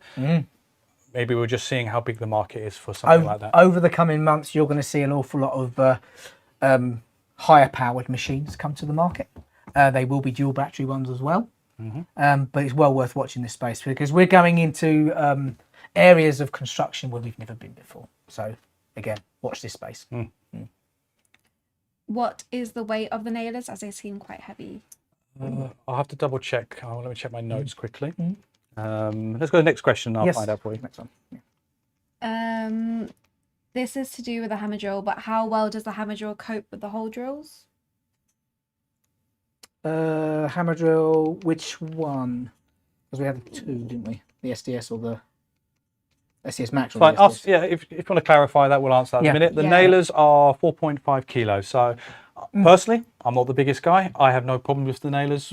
Maybe overhead it might get tiring, but again, it's that compromise. They're quite bulky, and I think that does lead people to believe, looking at them, that they're actually quite weighty, but they're really not. No, not at all. I think that is the illusion. Yeah. And when you actually use them as well, I mean, you want a little bit of weight to mitigate recoil, and it doesn't have much recoil, unfortunately. Yeah. It's not very well saying that. We said earlier that the pneumatic nailers are quite light because there's very little in them. It's exactly the same on this. It's a nitrogen cylinder, which you can fill with air. So there's quite a large vessel in there where there's nothing. Exactly. So let me know. 4.5 kilos. I don't think that's very heavy. Battery will add about half a kilo to a kilo on it. It's a lot of our products, and you'll see in a minute with something like that 2x18-volt diamond core machine, that the battery helps with weight balance and makes it feel a lot lighter. Wait till you see the large angle grinder, and it's the same thing there. Really good weight balance. Simran, please, any more? Can the cross-cutting rail be used with the 68GC Professional? No, only with X, ones with X on the end of it. It has to be a GX model. Yeah, a GX model, that's it. A guide rail on X for the FSN X system. So no, it has to be a specific model for that. And to cut off any questions, you can't change the base plate to make it compatible. No, we can't. Actually, I think it's designed so you can't. But even if we could, we can't recommend that you modify a machine outside of its design parameters. Cool. Simran, any more? Or should we keep going? We could do this one last one from Paper Cutters. Yep. Will we be making a first fix 90mm coil roofing nailer? I'm hoping we do, because Hey, I'd man. love to get hold of a coil nailer. I'm sure you've asked that question before. I think you have. You're going to get back now. No. No, I think we've answered. I think someone's asked that question before. I'd love to see one. Hey, we've had one before. Pneumatic. Yeah, we did. Yeah, the so- old Tommy gun type. Yeah, I love it. But Hey, let's launch what we've got already in the portfolio and see where we go. yeah, Okay, let's it finish. stands to reason that we must do somewhere along the line. I mean, there's a lot of shouting about it anyway. So the more you shout, the more likely it is to happen. Right, so I'm taking control again because we started on time this We time, did. and we're going to get in trouble if we go over, which we are doing, our 3-hour mark. That's made it the longest one so far. Unfortunately, it's going to be, but that's what it has to be. It's the expert one. So we are going to rattle through these last few ones, take some questions, and then we're going to call it a day before we all get in trouble. I am getting rather hungry. I'm always hungry. We all, no. I know I'm always hungry. I was going to say, I'm getting hungry. Right, okay. Yes. Next machine on the list, as I want to show you, is going to be our small angle grinder. We have got, surprise, surprise, an EXDX18V-15S. Yeah. This is a rework of an existing machine, but we have made some tweaks to make it expert. Yes. Grip circumference, nice and narrow. Bi-turbo motor in there, the same bi-turbo motor as we used previously. Bi-turbo brushless on the guard there. Yeah, Okay. Guess what? One of my favourite functions, of course, is you have X-Lock. Yep. Again, SimRam is happy. Yes. So tool-free accessory changes. I love it because, well, I love it because it's super fast. And as trainers, we often have to go through lots of different accessories. And I still currently hold the record for the fastest accessory changes. No, but I still hold the record for the fastest flex click changes. Yes. Just agree. Yeah. Just deal with it. Beat me once. Oh, no, there's video proof of that. It was at a festival and I was tired. Okay, Rubbish. so X-Lock machine because it's a DWX. 15 because this is a 1500 watt. S is because this is a speed control model. Yep. Pop a battery in. I'll put a normal good battery on it. Okay, with plus and minuses on the interface there, and that will allow you to go from 3,400 up to 11,000 RPM. Yeah. Okay, what criticism are we going to get from the chat? Hey, this is a rework of an existing bi-turbo machine. Remember, this is first wave of expert machines as well. So, of course, we're going to bump into a few of these. There's something coming. Yes. There's something coming that we haven't had before. Maybe. Yeah. We've already had people ask questions considering we brought out some 1100 watt grinders with rotating handles. Yes. So wouldn't it be nice if we had one of these that had a rotating handle and maybe that would make everyone happier? Yeah. So yeah, first wave of expert. Of course, you're going to bump into a few machines which are already top of the range and they're rebranded as expert products. Well, this machine. However, Go on. going forward, they will all be new machines, of course. Well, I mean, to be honest, the reason why this gets the expert moniker is because it's already the most powerful small angle grinder, so up to 125 millimeters that we've got in the range.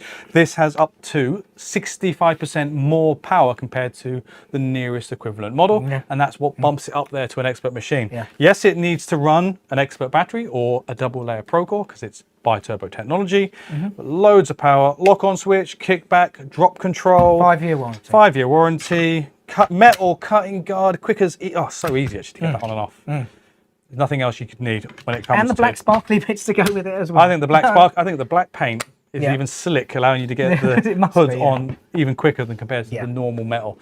Hey, if you've already used the bi-turbo grinders, if you're into your metal fab work, or if you really need to be aggressive, then you already know that the 15 models that we produced are already outstanding, and that's why this is an expert machine. Of course, I'll grab the next one, Dan, because I've got it as well. Yep, so that was both, there's a WX version of that and the WX version, so they were both, we do show the WX version. So this... No WS, I'm afraid. Oh, is there no WS on this? No, just, unfortunately, we are not selling the WS in the UK, partly because the X-Lock machine is apparently more popular in where we're trying to sell it. Right. Believe it or not. Maybe if the standard WS becomes popular. Yes. But I think our market research point shows that they are more interested in getting the 1100 watt or 1000 watt equivalent if they're going to go for, what's it called? No. Okay. Makes sense. So this is the EXWS18V-180P. Now, very familiar again, and again, it's one of those rebranding exercises on this particular model. Great machine. It is a great machine, and it's top of the range for our 7-inch angle grinders. Yeah. So takes your 180 millimeter blade. Here's a great choice. Obviously, expert multi-material wheel, diamond multi-wheel. There's been a few iterations of this machine, haven't there? Yes. Yeah, we had the original 180C, and then we GWS18V-180C. Then we took the connectivity off of that previously. So we had the GWS18V-180P, see on that one. And now we're at the EXWS18V-180P. So this has been branded with the Expert moniker because it is the top of the range 7-inch grinder that we currently do in the range in 18 volt. So, you having a moment over there? No, just going to tighten it up. Okay, so this is how it should lock in its true form. Yes. Expert tool, expert accessory, bi-turbo motor, expert battery. Yeah, expert battery. Wow. Full deal. Yep. Again, main point of. Sorry if I'm repeating it. You will do. Because... Let's find out if I repeat what Dan says. But obviously, the main point of this: small angle grinder body, a large angle grinder performance. Cover that bit. Well done. There you go. Yeah. 61 millimeters max depth of cut, which is usually, in most cases, more than our corded angle grinders, large, partly due to the small angle grinder housing, but the large diameter blade. Exactly. Okay, kickback control, drop control, and a paddle switch for additional safety. Love it. It's a machine that we already liked. It's had a nice paint job, extended warranty, making it an expert product. Yep. Important to point out, you can get a dust extraction hood if you are working with something like a multi-material blade that you're working in stuff that produces a lot of dust that isn't metal. Yeah. You can get that. I didn't bring it into the studio, but we've talked about that in the past. Well, it's actually a whole guard separate, but it comes out the side here with a dust extraction nozzle on it as well. So, got you covered. Okay, so we are into the final furlough. Final one. This is the one I think there's a lot of people waiting for this one. I think. All right, Dan, you've got it. I've left you the big machines. Yep, you have left me the large machine, and you've put two of the large capacity 15 amp hour batteries on here as well. So just to prove the point that even Danny can pick it up. Yes. Yes, real known for my weak lifting skills. Yeah, I think the chat's going to go mental now, isn't it? Right, so here we have the EXWS18V-230P. Again, paddle switch grinder. Again, we have the little safety switch under here. Twin battery, 2,700 watt corded equivalent grinder. Running a 230. How much more do you people want? Yes, there we go. I know what they want. They want the ability to change it from a cutting machine to a grinding machine with just the press of a button. All right, man. Yes. I mean, what wouldn't you want? Of course, with that cutting disc on there, we should really keep it in the cutting position. Yep. So you can change it. That's right. Comes with the guard for cutting as well. So that's quite a straightforward removal with the lever of that slides. And again, now you can see the blade on it. M14 fitment, locking button on the back here, vibration reduction handle, all the bells and whistles. We've even got a filter for the intake of the air to prevent any swarf or metal getting into the actual motor and the gearbox and the electronics module. Obviously under here as well we have a rather large alloy heatsink as well, because obviously that much power is going to produce some heat within the electronics. Yeah. Oh, so Dan's already made the point there that this is a 2,700 watt corded equivalent machine. That means it can easily drive the large angle grinder disc to give you 75 millimeters of cutting depth, which is loads. I would argue that off the top of my head, I'm pretty sure that is either the best in the market across everyone else's. And that's one of the things also, if I haven't pointed out, with our expert products, it obviously has to be the top end product or the best product in each of its category, but also it looks out into the market and says it has to be a product that competes either equal to or better than all its competitors. Considerably better than some, in fact. Performance-wise, a lot more power compared to many. Okay, obviously that additional cutting depth, again, I don't think we need to get in trouble by saying, I'm pretty sure it beats even our nearest equivalent by about 10 millimeters. Yeah.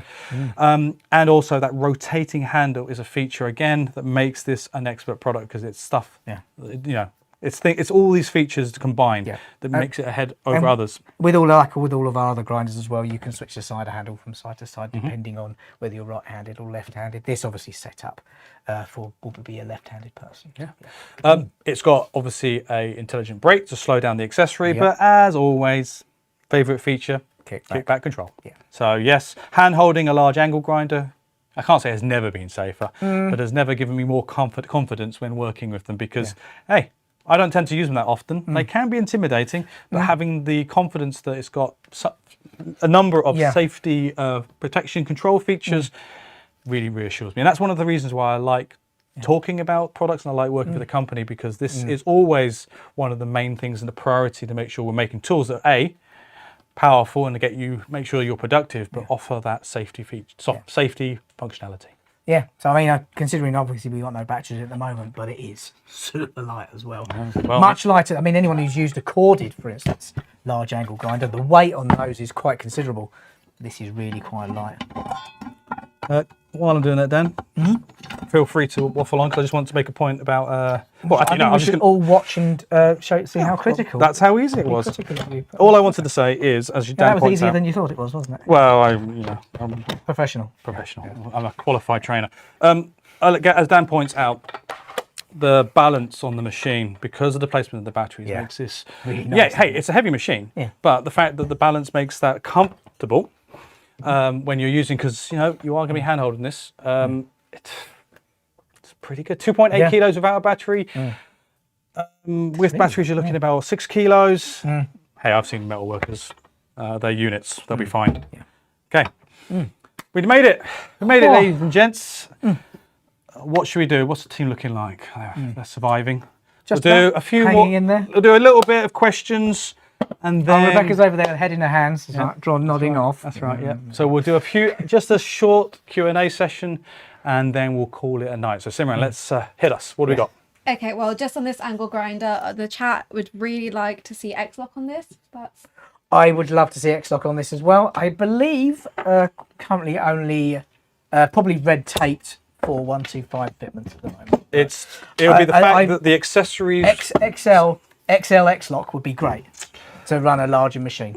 I think the issue you're going to have is, in order to get a X-Lock locking mechanism, it's going to have to be beefier, and then that might mean that the blades need to be bigger to accommodate it, and that's not what we want. That's a whole new range of blades as well. So it's a lot of dedication to that fitting mechanism. Anyway, you're all watching the Bosch Professional Live UK. You understand we've had this the advantages of the X-Lock system. However, there are the standard M14 out there in the market, which a lot of people still use. Again, you've got to go with the numbers sometimes when you produce a machine. It would make sense to have a version with a different gearbox that would take it though. If we can this is the whole point, if and when we can do it, we'll do it. Yeah. Okay, because we are very much, we are definitely behind the X-Lock system. We know the advantages, not just from how quickly you can change the accessories, but also the safety factor of how the actual fitment mechanism itself. Okay. We know that that's going to become the standard, and eventually we'll hope to upgrade it if we can. But in the meantime, buy yourself a click nut. Yeah. One of the hand tightening mechanisms fits on this perfectly, no problem at all. There's plenty of clearance in there. So literally you hand tighten it anyway and away you go. So that's a good compromise until we get X-Lock for big grinders. Yeah. Should point out the machine doesn't come with that. It comes with a standard M14 nut. Yes.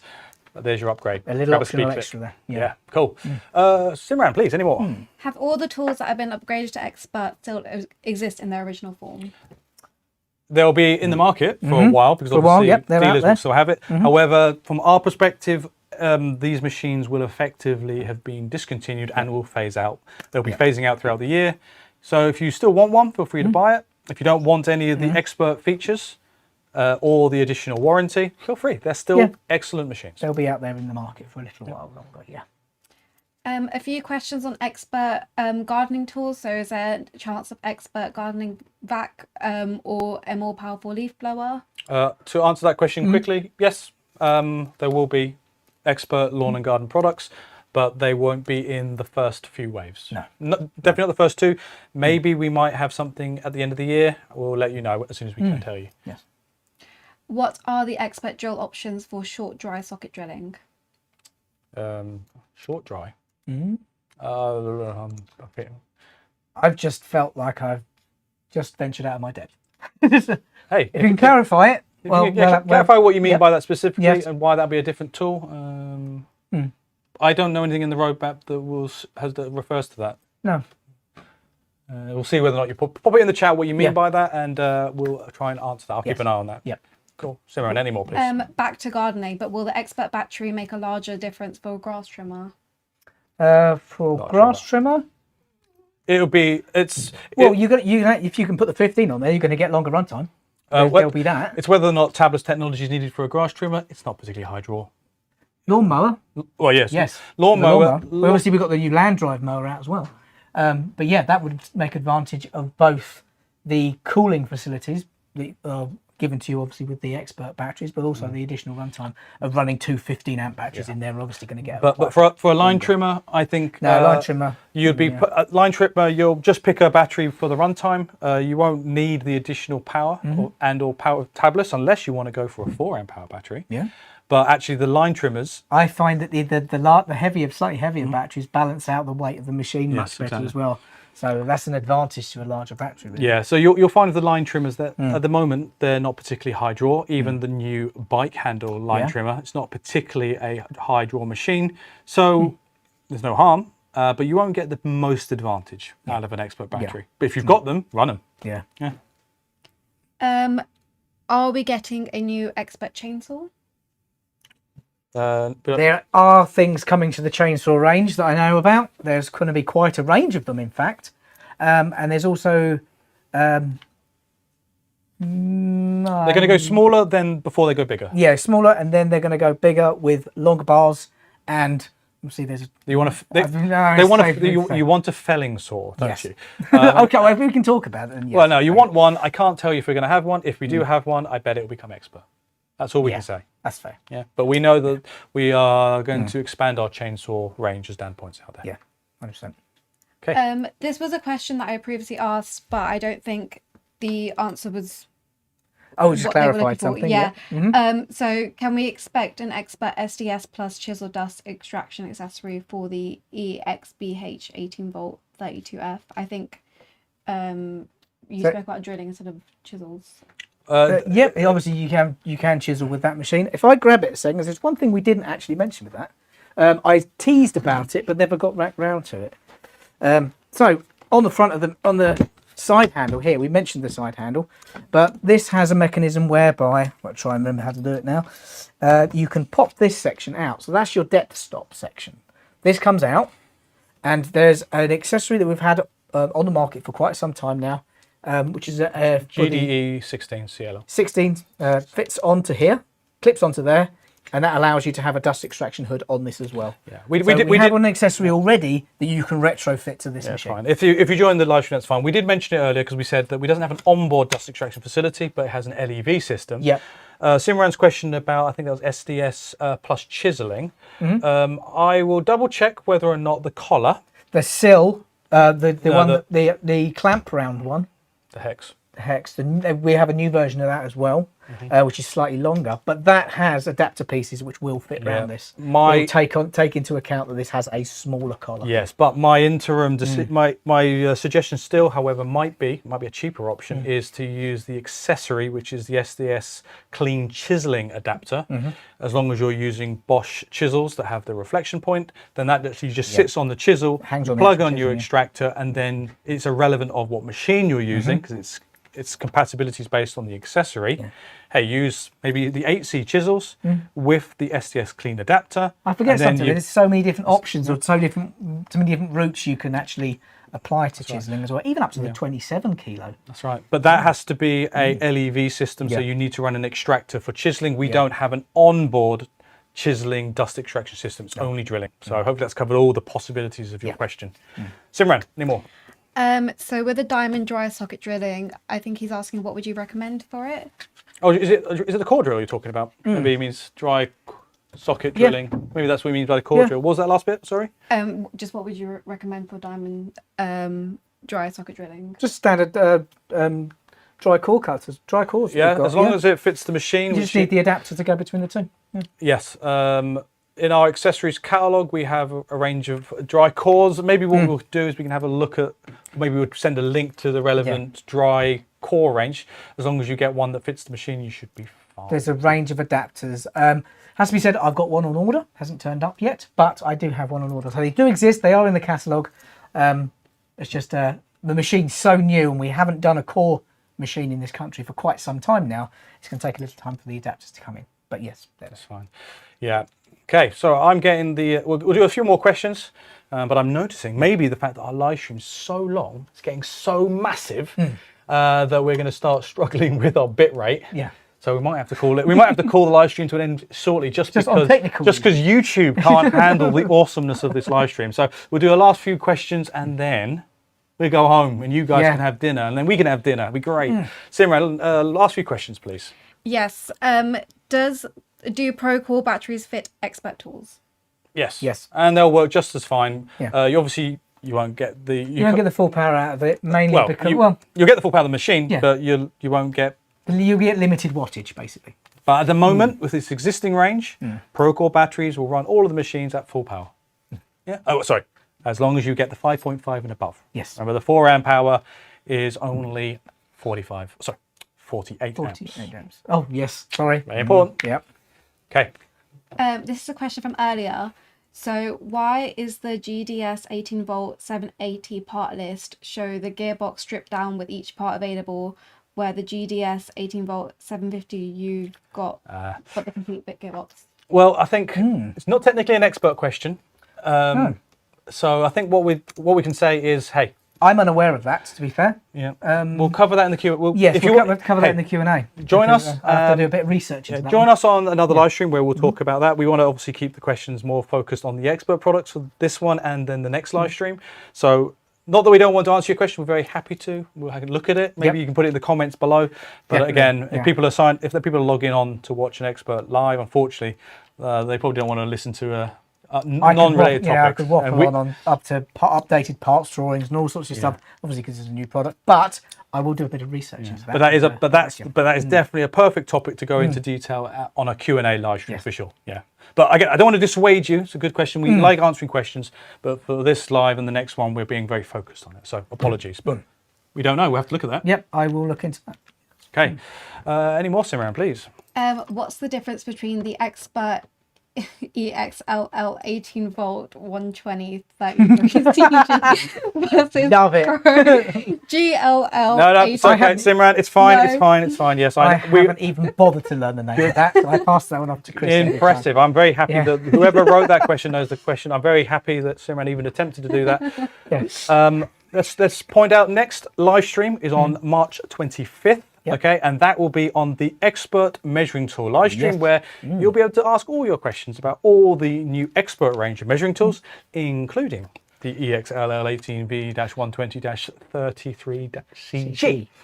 And we'll explain exactly what the differences are then, but you have to wait and stay tuned for that live stream. Yes. Simran, last few. Let's go. Oh, it's hard to find ones that are expert focused. That's fine. It's fine. Well, while Simran's looking at that, that is important to point out that if you do have any questions, we will be looking at, when's it, guys? April is going to be the Q&A live stream, where we'll be happy to take any more expert-related questions.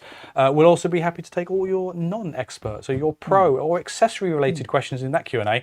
And you have plenty of time to pop your questions through to us on our social channels prior to that live stream. So even if you can't join us live, we'll be happy to read out your questions live. Actually, regarding that GLL, EXLL question, I'm not going to go into the names, that I believe was answered earlier on in the live stream. So after we finish the live stream, and you've just joined now, go back and watch it as a video, and that will probably answer that question for you. Yeah, the fundamental difference will be explained. And mostly it is battery compatibility. Yes. But there's a few other things too. Yes. Okay. Any last ones or? This one might be a bit more of advice. Bruno says the expert batteries and Pro Tools, he has the smallest dust 18V extractor, the round one, but the expert battery won't fit comfortably into the battery slot.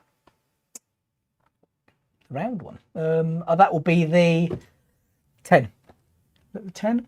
Or it will definitely fit in the M class. I know that, in the 12.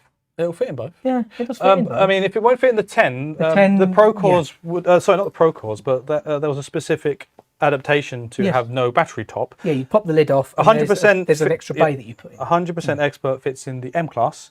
The L class maybe not. In the brand new L class, it definitely does. Yep. You might need to get the retro kit to take the lid off, which is a common thing. Yeah, if that's the case, I would suggest you contact our service department, and I'm sure they'll sort that one out for you, no problem. Yeah. That was something because when the Pro Cores came out. Yeah. It's not an expert related topic. It was an old topic with the Pro Cores. If you mention that you contacted through the live stream, they'll message me through, and I'll sort that one out for you. Okay, so I think I'll give Simran a little rest for the moment. I think we'll call it in a moment, but I can see some questions here very quickly. In regards to, good night, Adam. And thanks, Dave's Workbench. Yes, it was good effort. Good effort for the whole team. It's a long one. We've beaten our record. Let's see how many people logged in to watch us live. Hopefully we're record breaking. We've definitely done it for time. The next live stream is going to be a measuring tool special, and that is on the 25th of March.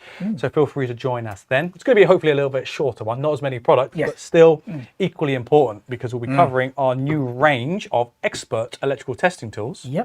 Thermal and ambient tools. As well as a few reworks of some existing outstanding 18-volt products. So that'll be a shorter one. Everyone is exhausted. Dan and I are also all experted out. Anna, we've got training tomorrow morning. So we've got to set up the rooms before we go home as well. So. And unfortunately, it's expert products, so we're going to have to empty the studio in the morning too. So we can't just leave it here for a couple of weeks. I think that'll be it, guys.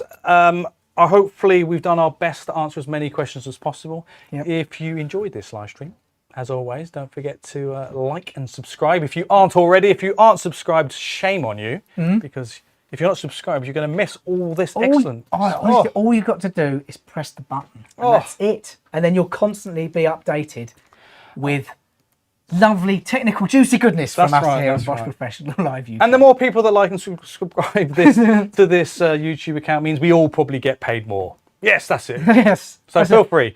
Pop your comments down below if you've got any other questions, and maybe we can answer them later. However, otherwise, hopefully you'll join us for the next live stream, 25th of March. It's been a big one. Hopefully you enjoyed yourself. So thank you very much from me. And from me as well. And from me.